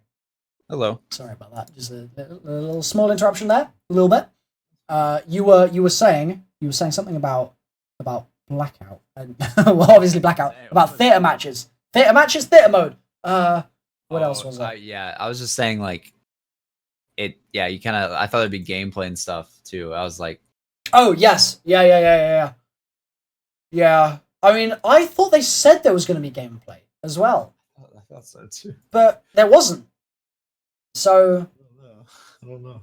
Yeah, what? I mean, I was just reading through. Did you see Vaughn's Twitter? Oh no, what did he say? He said, let me read it. He said, "Heard you loud and clear on gameplay. I didn't program the show, but with the benefit of hindsight, we should have perhaps had one of doing a live game while the others were answering questions." Oh, wow. Okay, well I mean, I guess that's good that he at least said that. Yeah. But at the same time, like, how did they not think of that? Like, bro, what? Also, Vonderhaar he's got to live up to the fact that he said Richtophon. Yeah, Richtophon. Richtophon. Like, what? What? It's like no, it was like Richtofan. That's what it was. It was like Richtofan. It was super weird, dude. Like Rick Von, bro, what? Just ask Jason before you go on stream. It was obvious that he was gonna have to say Richtophon is hard to get, right? But yeah, like you don't have to go all out and be like Richtophon. Like you don't need to do that. You can just say Richtophon. Richtophon, not Richtophon. Richtophon. Yo, JC, there's a spider behind you. Dude, everybody says that to me. That's because there's a spider behind you. So, did you read the field manual that they put up? No. Okay, so there's a couple different things here. It's just talking about perks right now. Where's it at? On the go on the TREYARCH Twitter, and it's the most recent link that they've tweeted out. Oh, okay. I was just reading through the last of it with my chat. So we've talked about activatable perks. How long it takes to activate a perk and how long the effects last are shown in the HUD and in the inventory, and it depends how powerful the perk is. Oh, that kind of sounds like there'll be some perks that are more powerful than others, as in that they might be like a perk rarity system? Maybe? I don't know. That'd be kind of weird, but kind of cool, I guess. Hi, guys. Oh, hello. Hey, John Tagarian. Thank you for the donation. Love the stream. Stay cute. That's the plan. That is the plan. We staying cute out here. We doing it. Thank you for the donation, though. I really appreciate it. Blackout features a few special items that can be game changers if you're to find one. An example is a recon car. It looks like an RCXD, but it doesn't explode. Okay, they've talked about that. Some multiplayer specialist weapons are also available in Blackout. Try out the grapple gun, the sensor dart, the mesh mines.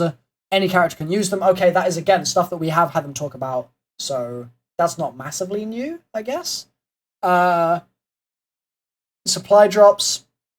The best place to find rare and special items is in supply drops. No llamas here, though. Supply drops are hidden crates, found in locations. Oh, sorry, stashes are crates, and drops are drops, right? You'll be vulnerable and most likely exposed. Having teams cover you while you scavenge is a good idea. And then there's zombies. Never forget the zombies. They spawn in areas marked with the light from the mystery. Oh, okay, so they're specifically marked by the mystery supply stash light. I didn't realize that. Oh, dude, and they're gonna actually be mystery boxes. Probably. Yeah, no, it says mystery box stashes. Yeah. That's so cool. Yeah. Hell yeah! I'm gonna put that on the screen right now so you guys can read that as well.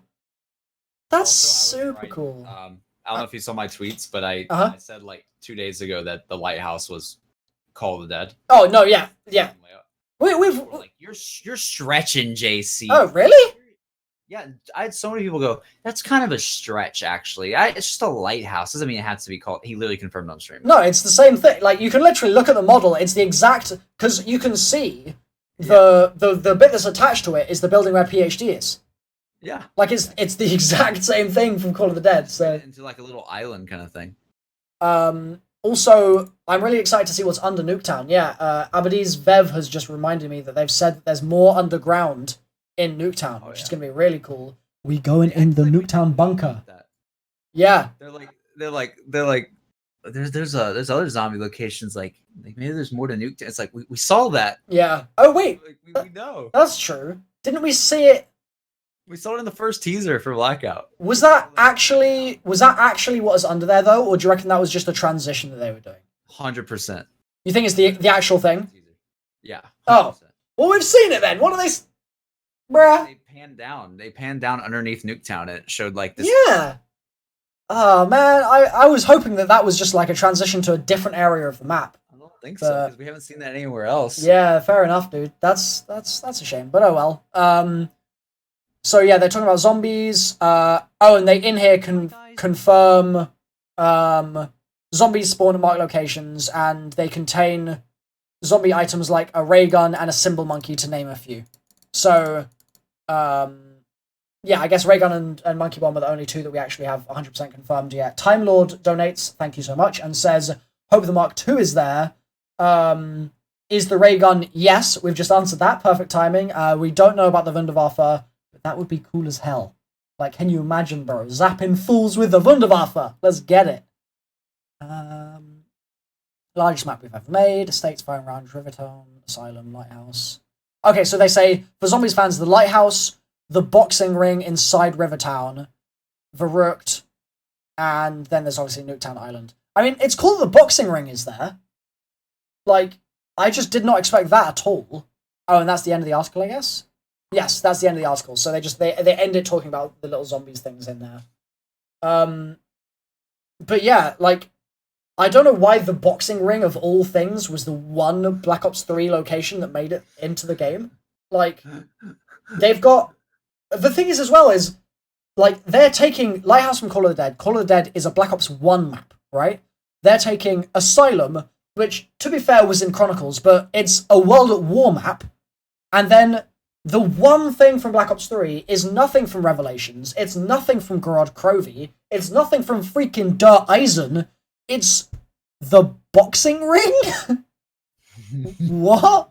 Like, why? It's just a square. Like, do you reckon that they did that solely because of KSI versus Logan Paul? Jesus Christ, Milo. No, like, legit, that, honestly...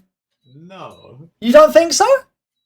No, I think what they're doing is, I could be wrong, but I think that they're... No matter what, the Blackout is hype as it is. Seeing old locations is already hype. And I think they're waiting to add really cool locations later. Oh. So you reckon we'll get, like, the Revelations update kind of thing? Maybe not, like, Rev, because that...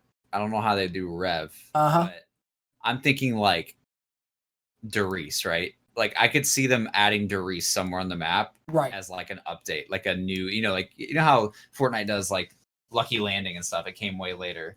Like, I think like that personally be like probably is something they're thinking about. So like that's why we don't have, because I feel like if this was the map, like 100% going to be the map at all times, they would have picked more notable like Verrucht. It's like Verrucht the diner. The diner is pretty notable though. The diner is notable.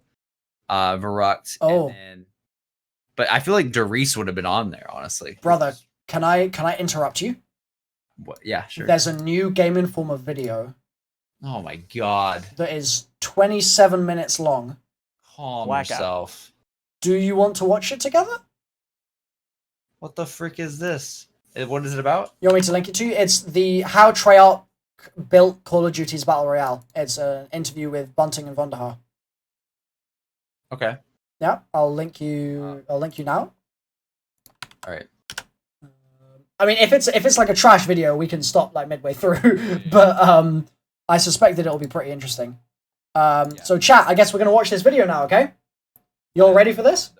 I have an ad. Yeah, that's fine. I'm gonna like just basically tweet my stream out and stuff as well, just to let people know that there's actually something happening, because everyone joined the stream and then was like, "Where's the gameplay?" Let's get that up now. 2 seconds, guys. Welcome to the party. Welcome to the party. Welcome to the party. Stop like midway through. But,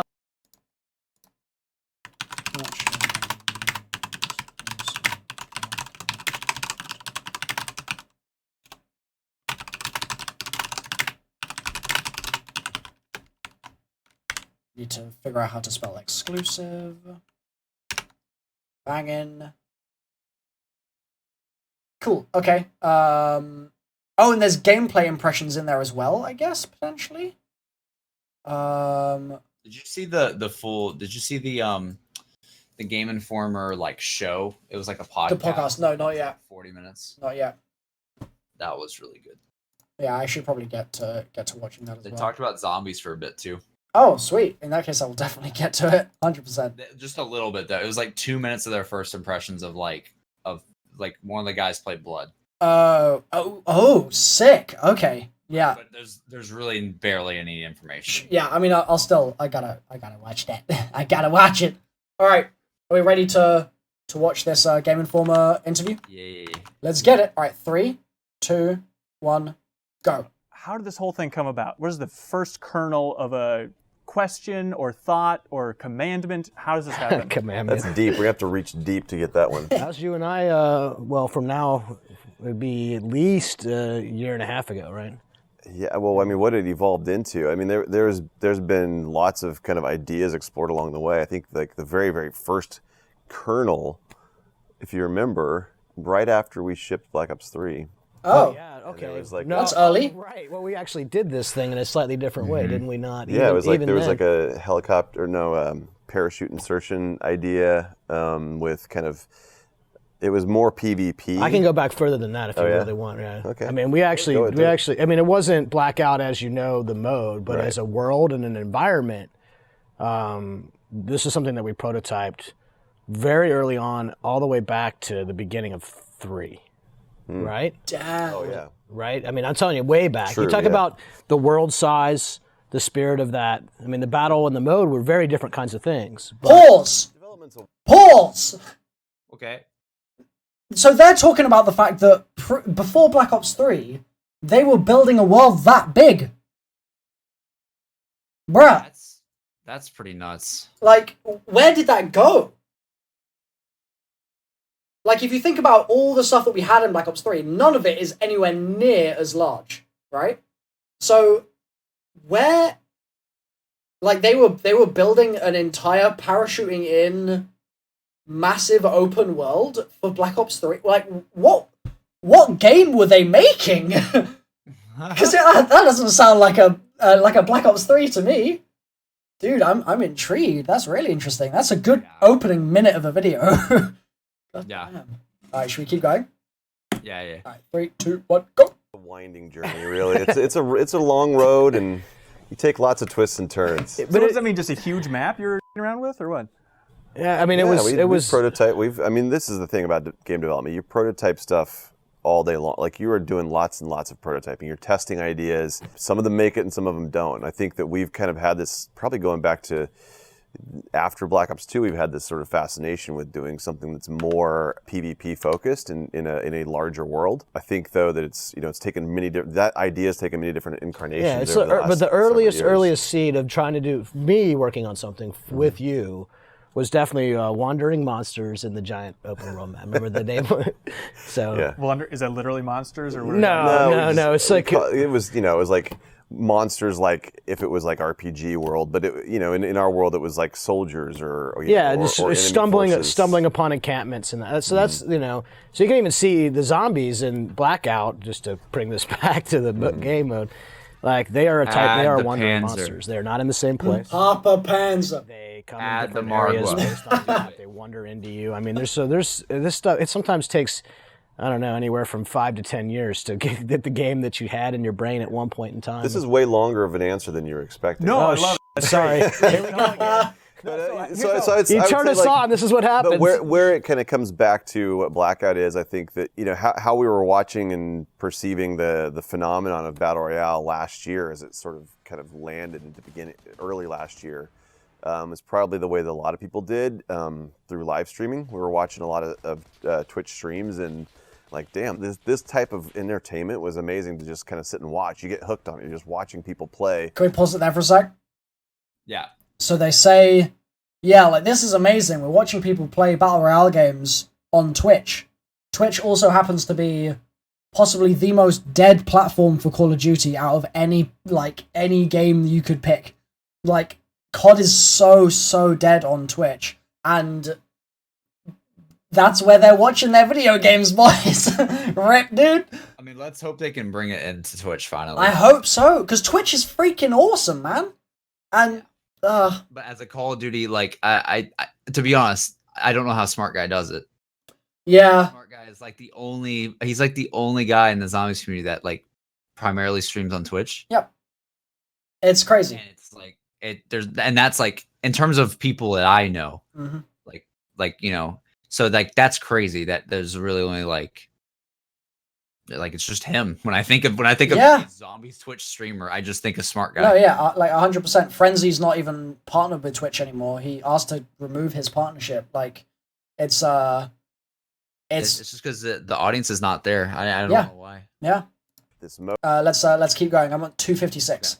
3, 2, 1, go. In the survival mode, and like it has the story to it. So you're watching a lot of Twitch streams, Battle Royale games, and then you say, well, surely we could never actually fit it into Black Ops 4. That release is coming up quick, right? Or how does that conversation happen to, like, we're getting on this conveyor belt? Do you know us at all? Tell me, fearless. how does it work?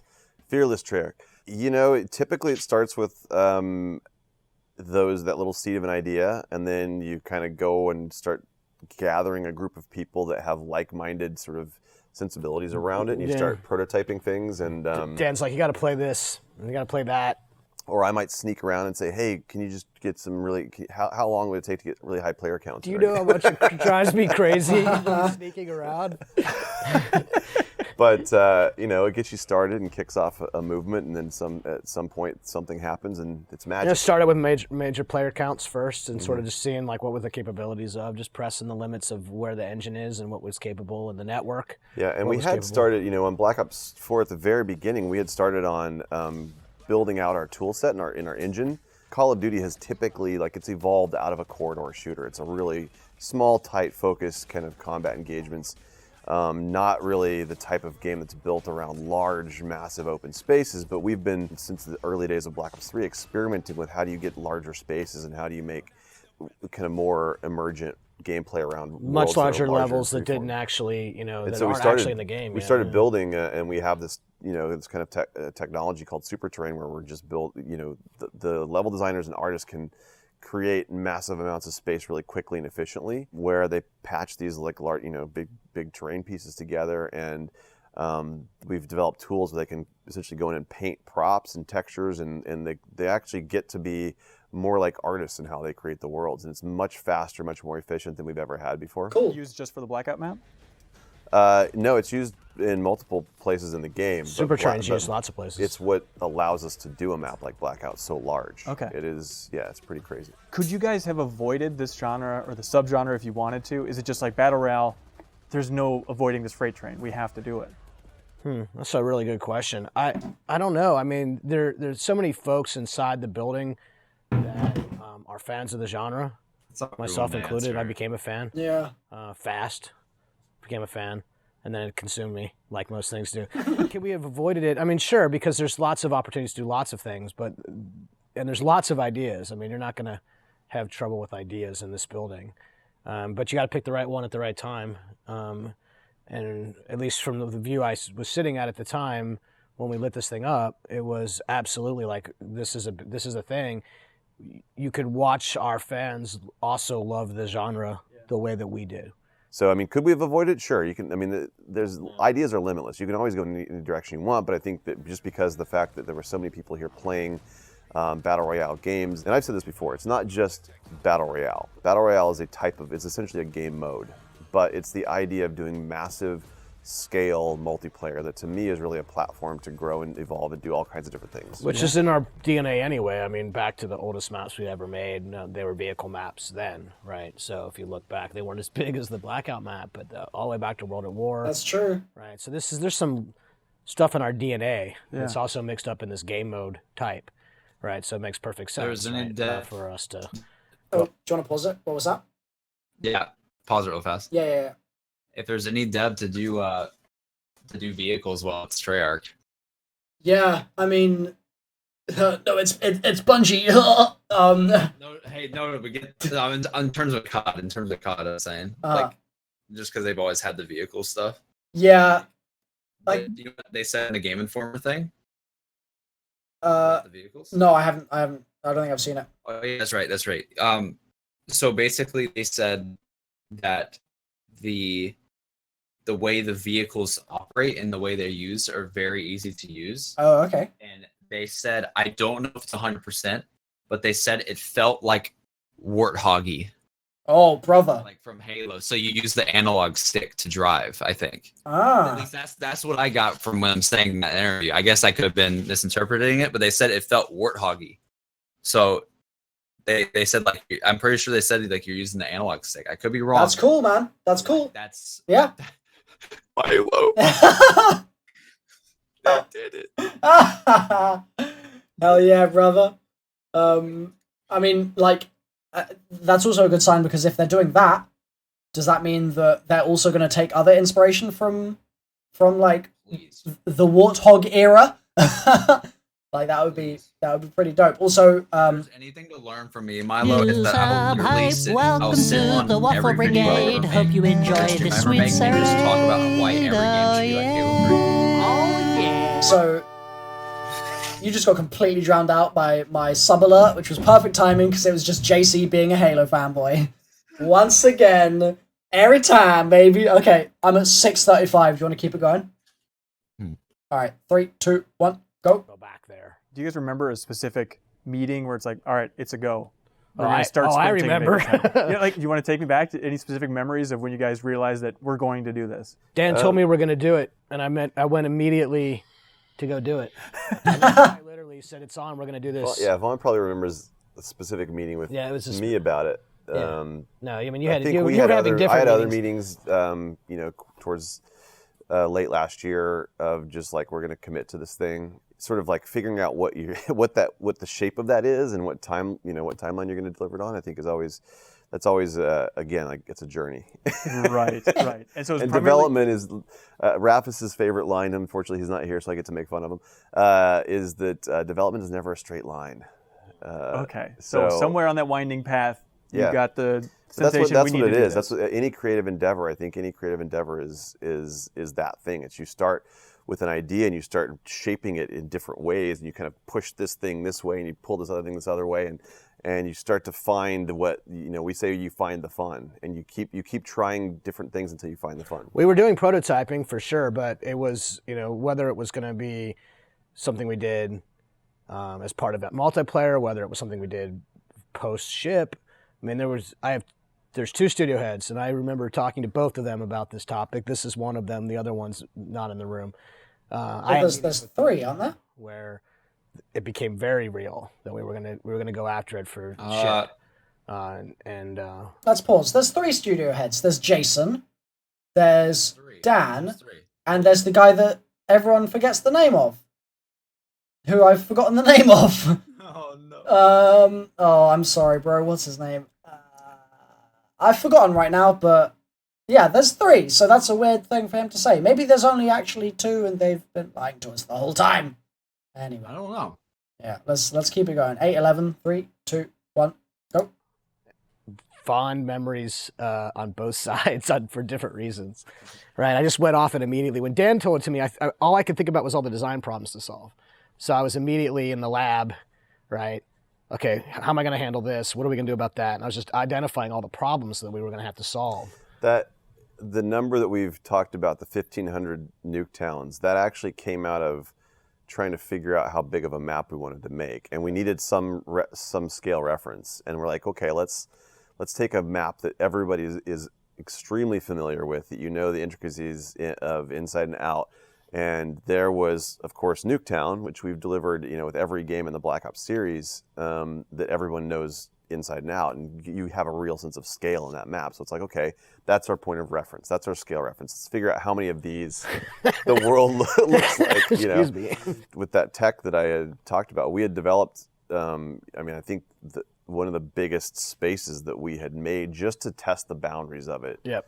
Was 12 miles by 12 miles Jesus. square. So it was like, Oh, yeah. it was a massive, Too big. it was obviously that kind of space it wouldn't be good for gameplay in this type of mode because it was too big, but that was us trying to push the boundaries of our tech to see like when did things start to fall apart or outside of what boundary and scale. What did you learn about your tech through the process, both with like player count and map size? Was it a huge challenge just to renovate? It's actually not as hard so this is a designer talking, right? You ask the graphic engineers, they probably have a different perspective on this than I would, but I watched us bust through hard code at limit after hard code at limit after hard code at limit. And I think that in general, this building is just happier when it's got some big mountain to climb.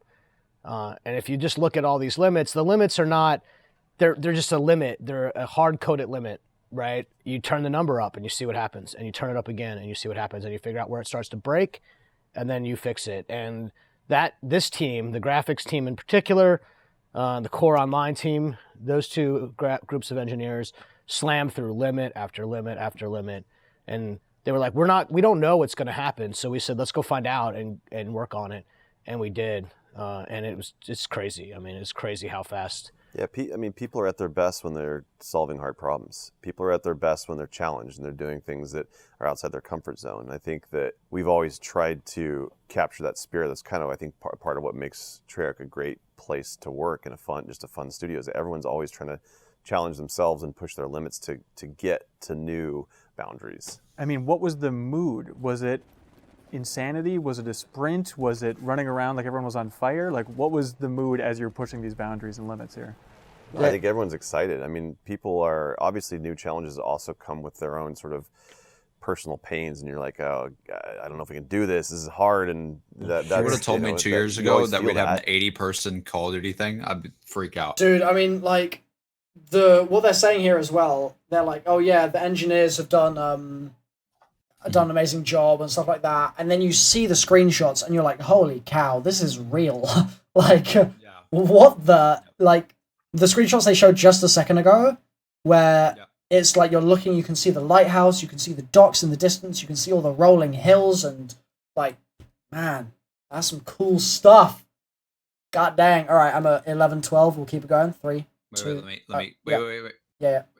All right, tell me when. 3, 2, 1, go. But it also invigorates you. It excites you. I mean, it's like there's nothing more thrilling than going for something that's just crazy, shooting for the moon. Was it scary overall to say this is going to be Call of Duty's stamp and one of the biggest? No, I think when you say this is going to be Call of Duty stamp, it's almost really obvious what it needs to be when you say that, right? And especially when you say Black Ops, right? This is what it needs to be. There's so much new here for this building that everyone's piling on, which if you're trying to manage the project's complicated for sure, right? Because everybody's piling on, so you have to make sure that everybody's piling on in the right areas. But everybody wants to be a part of it, and that's what makes it awesome. So there were plenty of moments. There are plenty of moments where it just seemed like a hard hill. This is the kind of thing, though. When we first did zombies, and we've talked about this a lot. When you first made zombies in the World of War, and there were a lot of people kind of questioning, wow, should we do this? This is kind of weird. It's like Call of Duty with zombies. Yeah. That's an odd, that's not really our brand, right? And that was kind of, there was sentiment around that whenever that game mode was being made back on World of War.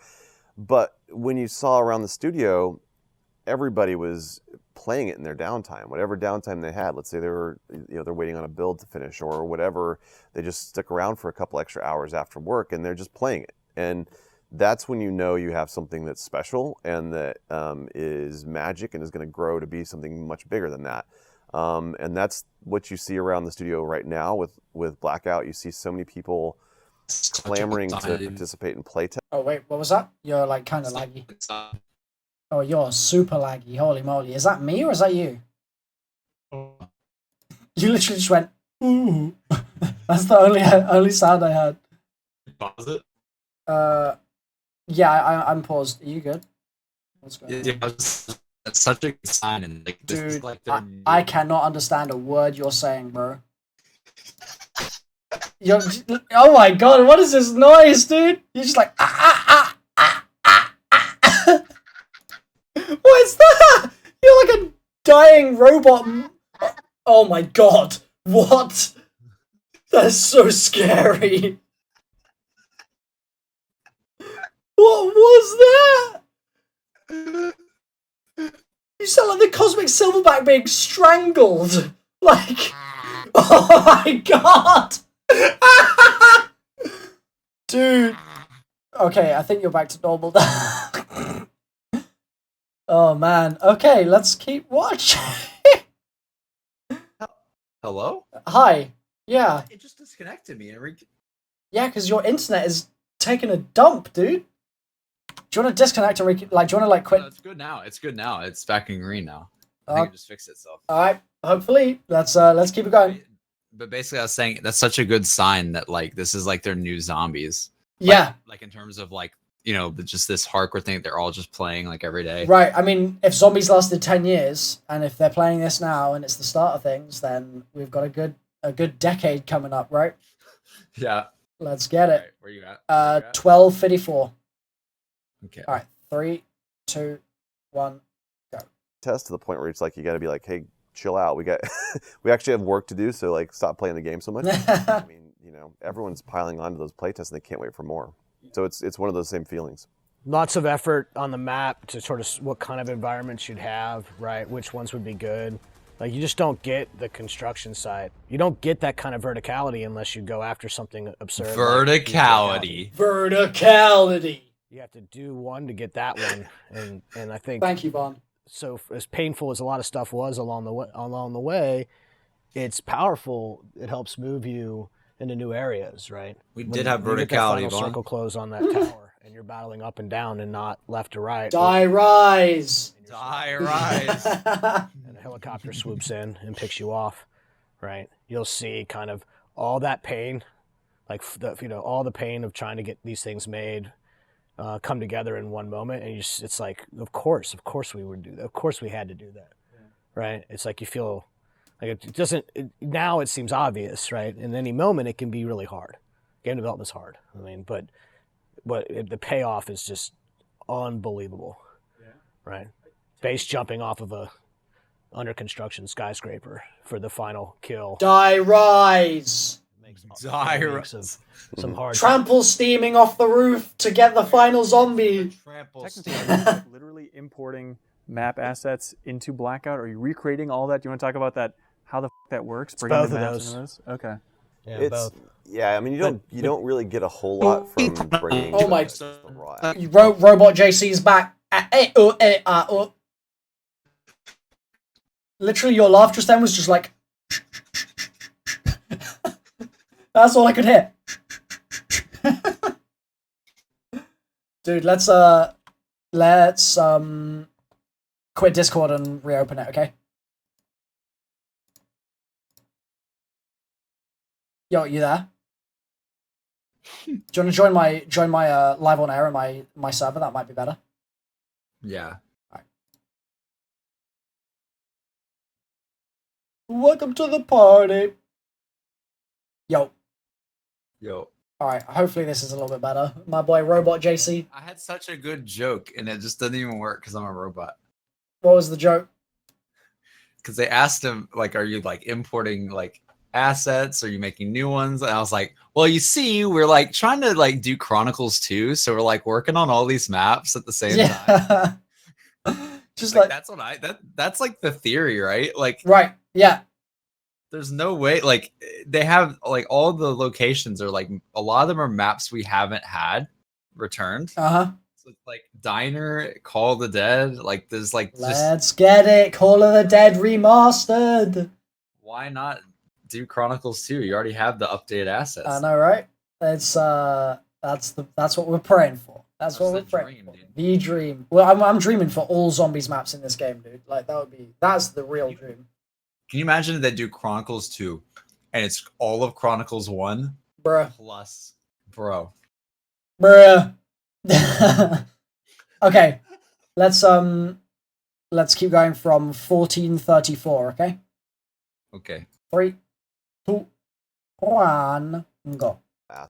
Assets in from. No, the assets aren't that very it's- useful because it's the really upres just on it's this you know engine. it's like geometry. It's some kind of basic geometry, but you have to go in and essentially recreate all of those spaces. And when we talked about what is the creative direction of this part of the project, and we're like, well, we've got all of this universe of Black Ops Legacy that I think people just love, and this is the perfect kind of environment to bring those together in a completely different and unique way. Then you look at each of those locations, and you're like, well, it was this on this game, but let's give it a different twist. Let's give players a different perspective and a different angle on it. So, for example, with Nuketown, it's like, there's a lot of surprises in store for what is Nuketown in this map. It's not the Nuketown that you've played. It's something different. Certainly is not. Yeah. With bunkers. Mm-hmm. I mean, yeah. Hold on. Like, again, pause right there. Yeah. Vonderhaar thinks he's being cheeky. He's like, it's an island with bunkers. And it's like, bro, we know that. We know that that's there. Like, come on, dude. He's trying to sneak in some cheeky little hints, but we already know, bro. It's like, dude, on the map it is Bus Route B, right? What? On the map, from Diner. Are you serious? Yeah, no, like, it's the Diner on the map. The road from Diner that was previously inaccessible in transit leads God. to Nuketown Island. No way. It goes perfectly with what we thought originally. Oh with, like, my. Nuketown being connected with it. Bro, what? What are they? I need to find the No! Oh, that's crazy, dude. Wow. amazing. I need to find the picture now. It's gonna bother me. Are they making this canon then? Like, Yeah, I what? That's so weird. think what? Oh, I found it. Okay, you can link me. Okay, I'm pretty sure. Okay, yeah, I'm gonna DM it to you. Right. I'm pretty sure as well that that I'm not sure if there's sort of like a billboard sign, and I think it has the transit bus on it, but I'm not 100% sure. But if you look towards it's like next to Array. I'm pulling it up now, chat. Don't worry. Here we go. So if it's you on, look at on Charlie and Tell. Which screenshot am I looking at on this link? it's there's only one link. Wait, what? You linked me to Charlie and Tell, right? Oh, okay. It's the one with the satellite dish. Is it not on there? Which one? It's not on their site for some reason. It was one that. Look at the Twitter picture. It's the Twitter picture. Oh, Click the Twitter picture. How did I even get to the site?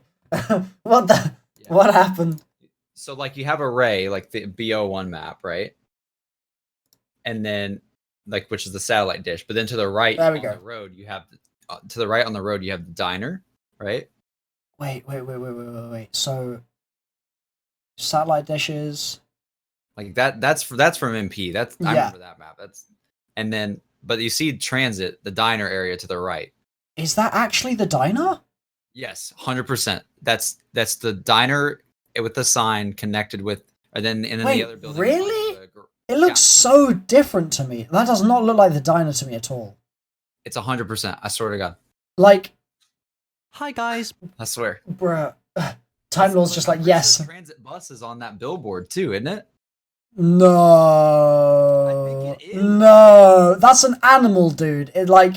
Are you sure? No, I'm not at all. But. I think it is the bus. Dude. Oh, no. And then look, and then bus route B is that road leading to the island, which is Nuketown. Oh my god. They did it, dude. I don't believe it. Oh. They did it. All right, let's get back to the video. I'm just gonna be depressed for a bit. Like, depressed? It's amazing. It's so corny, dude. I know, but it's great. I mean, that's what I like about it. It's like they Yeah. can only do it in this. Yeah, that is true. Like, I like that they're not taking themselves seriously. Yeah. But yeah. Okay, let's get back to it. I'm at 15:27. Okay. Okay, same. 3, 2, 1, go. You know, you've played the multiplayer versions for many years, and there's always like there's the bunker in the backyard. That was the fun bit for me. Where did that go? What's underneath that bunker? What's underneath that bunker? Oh my God. Right? What's to the left, right? Does this infinity pool face over the ocean? I mean, what can you do there? You get geometry, but only the interiors, and you don't get any exteriors, obviously. And textures don't help you at all, right? Because you have to, everything's new engine, new game, new art requirements, I should say. Also, you played Turbine in Black Ops 2, and That's all you got like to play was the fallen Turbine and the kind of ravine around it. But yeah, most of Turbine is not. There's nothing in Turbine that's Turbine, really. But now you've got all the okay. that are at your disposal. Grab a helicopter, you can fly to the top of one of those things, and then base jump off of it, and you get some extra height. Like that's the kind of emergent behavior in the opportunity. We're like, where did these turbines by... come from? They came from this turbine factory. It's right next door, didn't you know? So I think that's been the fun bit. It's not just imported geometry or textures or models, right? It's how you get to expand that. Yes, that idea. Yes, the classic, but expanding is a big deal. Yeah. I've never been on the roof of this building before. So everything's hard. Game development's nearly impossible. Is there one thing that was like the most challenging thing for building out Blackout? The most challenging? I'll give you one perspective. Yeah. It's like forming a brand new team, right? To build Blackout, it's a huge map. So you have to build a team to do this development and figure out what that means, and lots of new players and faces and people who haven't traditionally worked together before.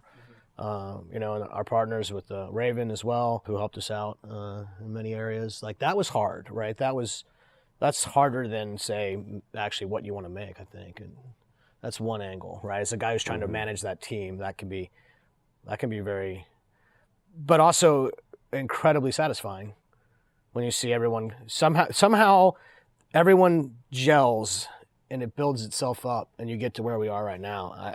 Sometimes I don't even know how that happened.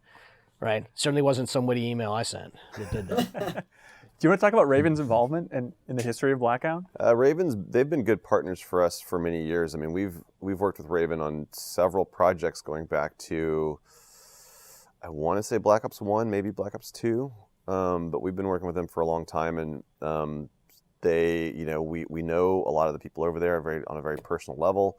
We have a good working relationship with them.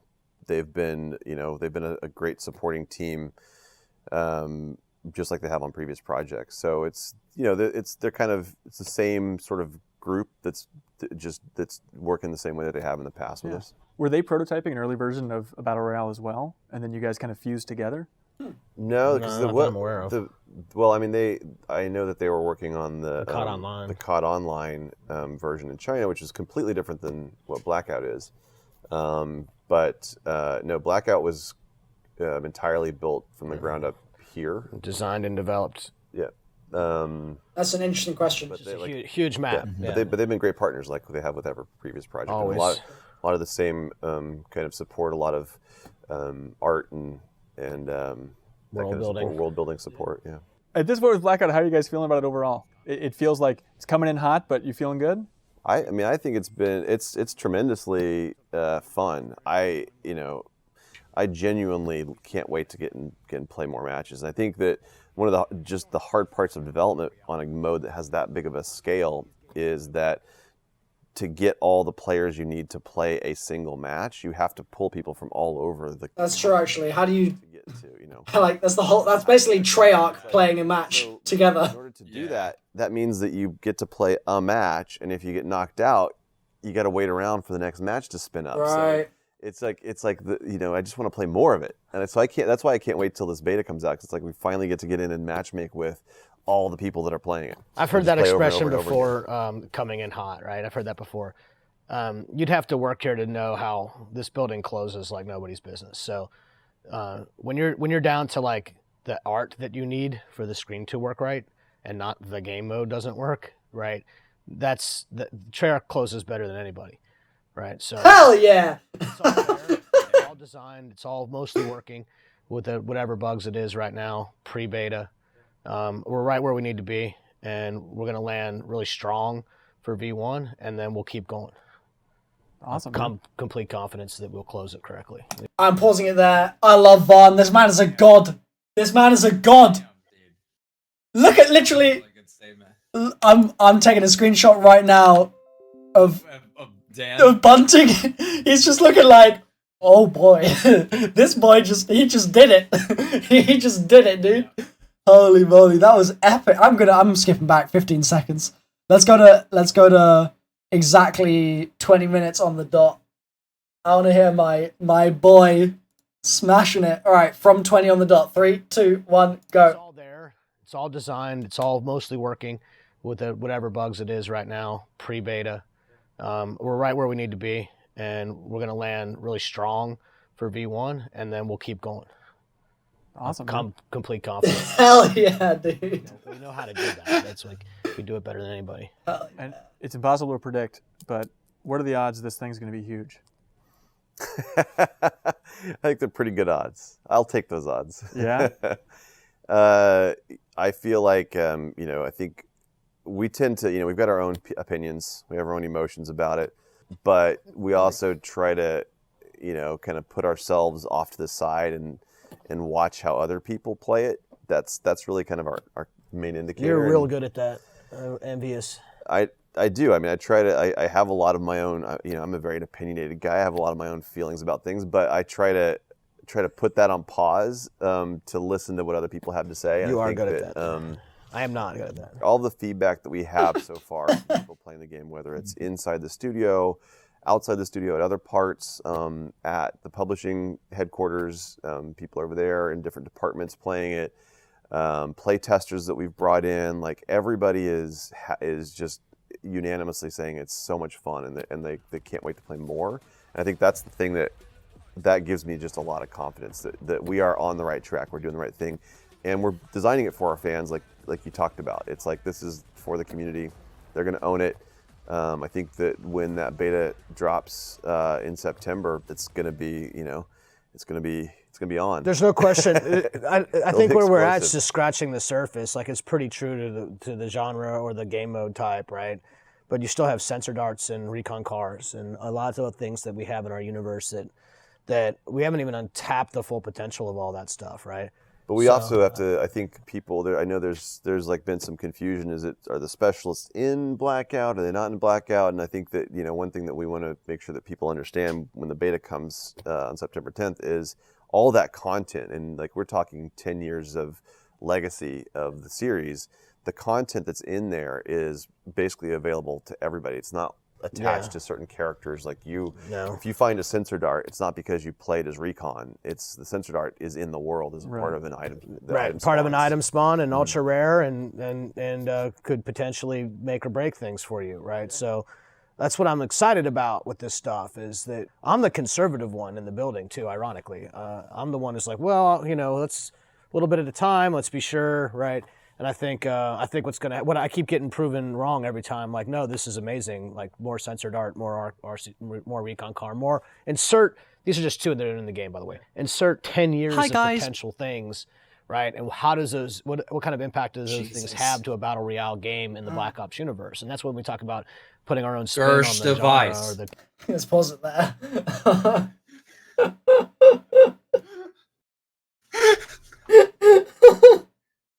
That's what we need. Oh boy, gosh, I want the yellow blob, boys. The thing is, I could see them doing Gersh devices. Really? As portals? Yeah, to be honest, actually. Fortnite just added like a portal thing. They added a Gersh device, yeah. It's like a portal rift, right? That would be pretty cool. And seeing as there's monkey bombs already. Yeah. Damn. Do a Gersh device. Let's get it. Also, imagine seeing what a Gersh device would do to like a vehicle. Bruh. Oh snap. That would be super, super cool. Reaper has just donated and said it's 100% confirmed to be Dyna. Yeah. And also on Nuketown you can hear a bus honk. So that's it, man. Yeah, I guess that's it. I guess that's it. We've been waiting 6 years for this. Okay, let's keep it going. Yeah. All right, awesome. Game type.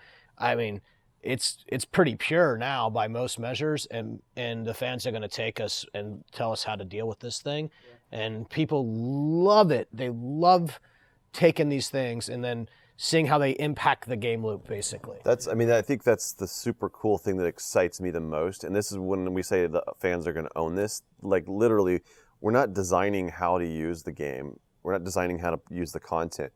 We're designing the content to be used and combined in creative ways. And we see so many different emergent tactics that people just come up with on the fly or on their own that we can't sensor plan dart for. into a car into the middle of the town. Yeah, you can shoot a sensor dart on the helicopter, and the helicopter can fly and like use that to basically scout out people. I've had the other day, I was like, it kind of dawned on me. My squad, we were playing with 4 players, was in this kind of this forested area, so we had cover from above, but there was this helicopter just circling around. We kept trying to get eyes on the helicopter because we're like, is it full? Is it like, who's in there?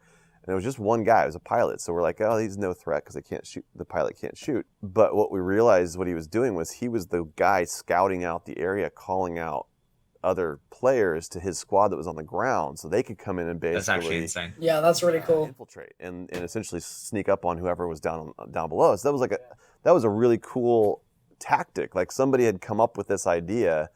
Which wasn't planned for, isn't designed in the game. It is truly a sandbox where people can design their own methods of sandbox level. Competitive at the game. We'll keep putting Halo different things 3 in the game that Forge mode. happens when they collide with other things. Please. Different other genres. Yeah. Of different other universes, like in our timeline. When zombies things are in the hands of something from Black Ops 4, what happens? And then we'll figure out what to do about that, right? Sometimes it'll go well, and sometimes it won't, and we'll move things around, and we're not going to be afraid, right? There's over 100 and something items in the game right now. Damn. And we'll take them out and bring them back into the lab and tinker with them and then put them back in the game. Like, it is not a, here you go, have a nice day.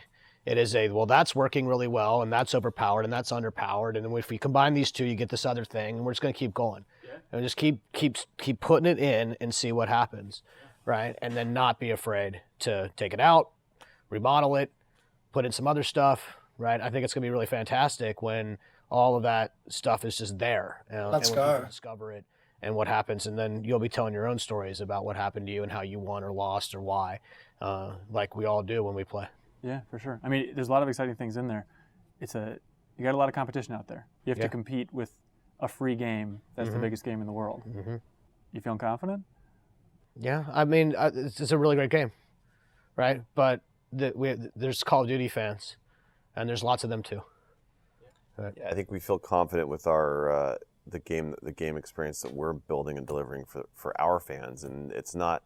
We try not to get hung up on like what other people are doing, and feel like we're not competing with other games because the gaming world is massive. We are competing with ourselves to be the best that we can be and deliver the best experience that we can for our fans, and that's where the competition comes from. That's the motivation that we have internally. Damn. Okay. That was a good interview. That was a good way to end it as well. That was a good answer from both of them just then. And then, of course, as soon as it ends, Time Lord says, "Where are those denizens at?" God damn it. Jesus Christ. All right. Well, I am overall today a little bit disappointed with the lack of like new stuff that we saw, but there are a couple of like little tidbits in there that I think were cool. Mr. Backfire, do you have any closing thoughts on all this?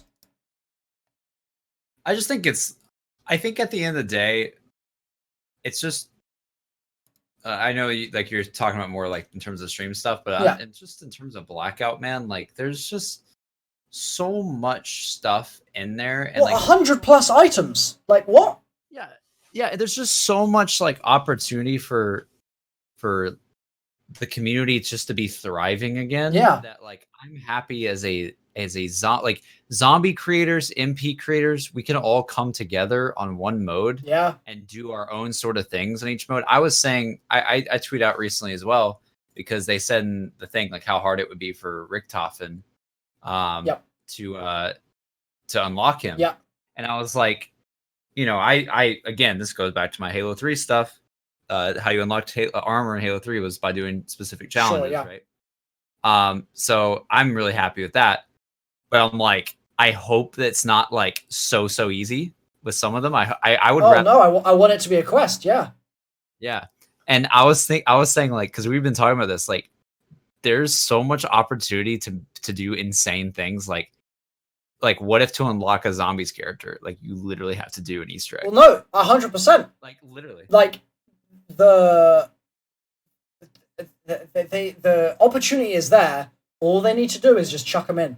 All they need to do just have like a hint on screen, like just one, because they'll probably have the objectives. So just have like a hint on screen, but like, for the other characters have it like normal, like use the war machine, but when it's like to get Richtofen, and it's like, wait, you must open the portal. Like what? Yeah, it says some crap like summon the dark ether demon. You're just like, oh, what? Yeah, it's like there's so much stuff to, like, just as a content creator and as a player. Yep.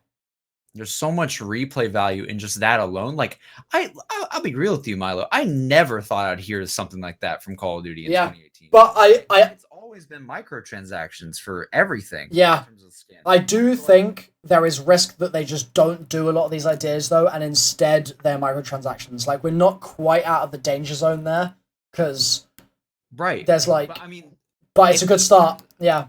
Yeah, it's definitely a good start. I mean, it sounds like the base game, at least, the base characters. The Waffle Brigade. Yeah. That's great. What? Like, Halo doesn't even do that anymore. Like, what? Yo. And that's the game that I'm always like praising in the past, and like they don't even do that. Jay, thank you for becoming a member. Yeah, like, there's a lot of cool stuff, man. There's I don't know. There's a lot going in. And we're going to be playing it in like 2-3 days, which is even crazier. Like, what? So soon, dude. Did you hear about also you can like when you're in a vehicle? Yeah. So like, I think another thing that I want to like, say like kind of lastly is I love how just accessible and simple this seems to be. Like, it's not over complicated. It's not going to be super hard to play. Vehicles seem like they're super easy to control, apparently. And like the other thing as well is apparently you can hot switch, like I forget the exact term, but you can switch seats in the car very easily. Oh, nice. Okay. They've said like you could do stuff like if you're good enough, right? And there's going to be people that do insane stuff like this. 100%. Right? So like imagine you're a sniper, right? You're a sniper and you're in the little bird helicopter as a pilot. Okay. You're flying it. You're by yourself. Yeah. Imagine you like swap seats midair and snipe somebody and then like get back in the seat and start like driving away. Or you swap seats to snipe somebody and then you just jump out and bail and wingsuit down. Yeah. Like, there's just so much like cool things that I can just see happening. Yeah, dude. And it's gonna be good. I just need to see that summoning key, and then I'm happy. That's all I want. They said there's a basketball, so why can't they have that summoning key? Wait, what? Why? Yeah. That's great. Shoot basketballs. Hell yeah. All right, yeah. I'm gonna wrap the stream up there, guys. Drop a like on the stream if you haven't already. Let's push that up. I haven't said that once this entire stream. I'm a bad streamer. But yeah, let's hit that like button. Let's see if we can push that up a little bit as we end. Thank you for joining. Thanks to you, JC, as well, for coming through. It's been nice to have a little chat, bro. And senpai. I love you. All right, I'll catch you later, stream. It's been emotional. Laters, alligators. Bye-bye.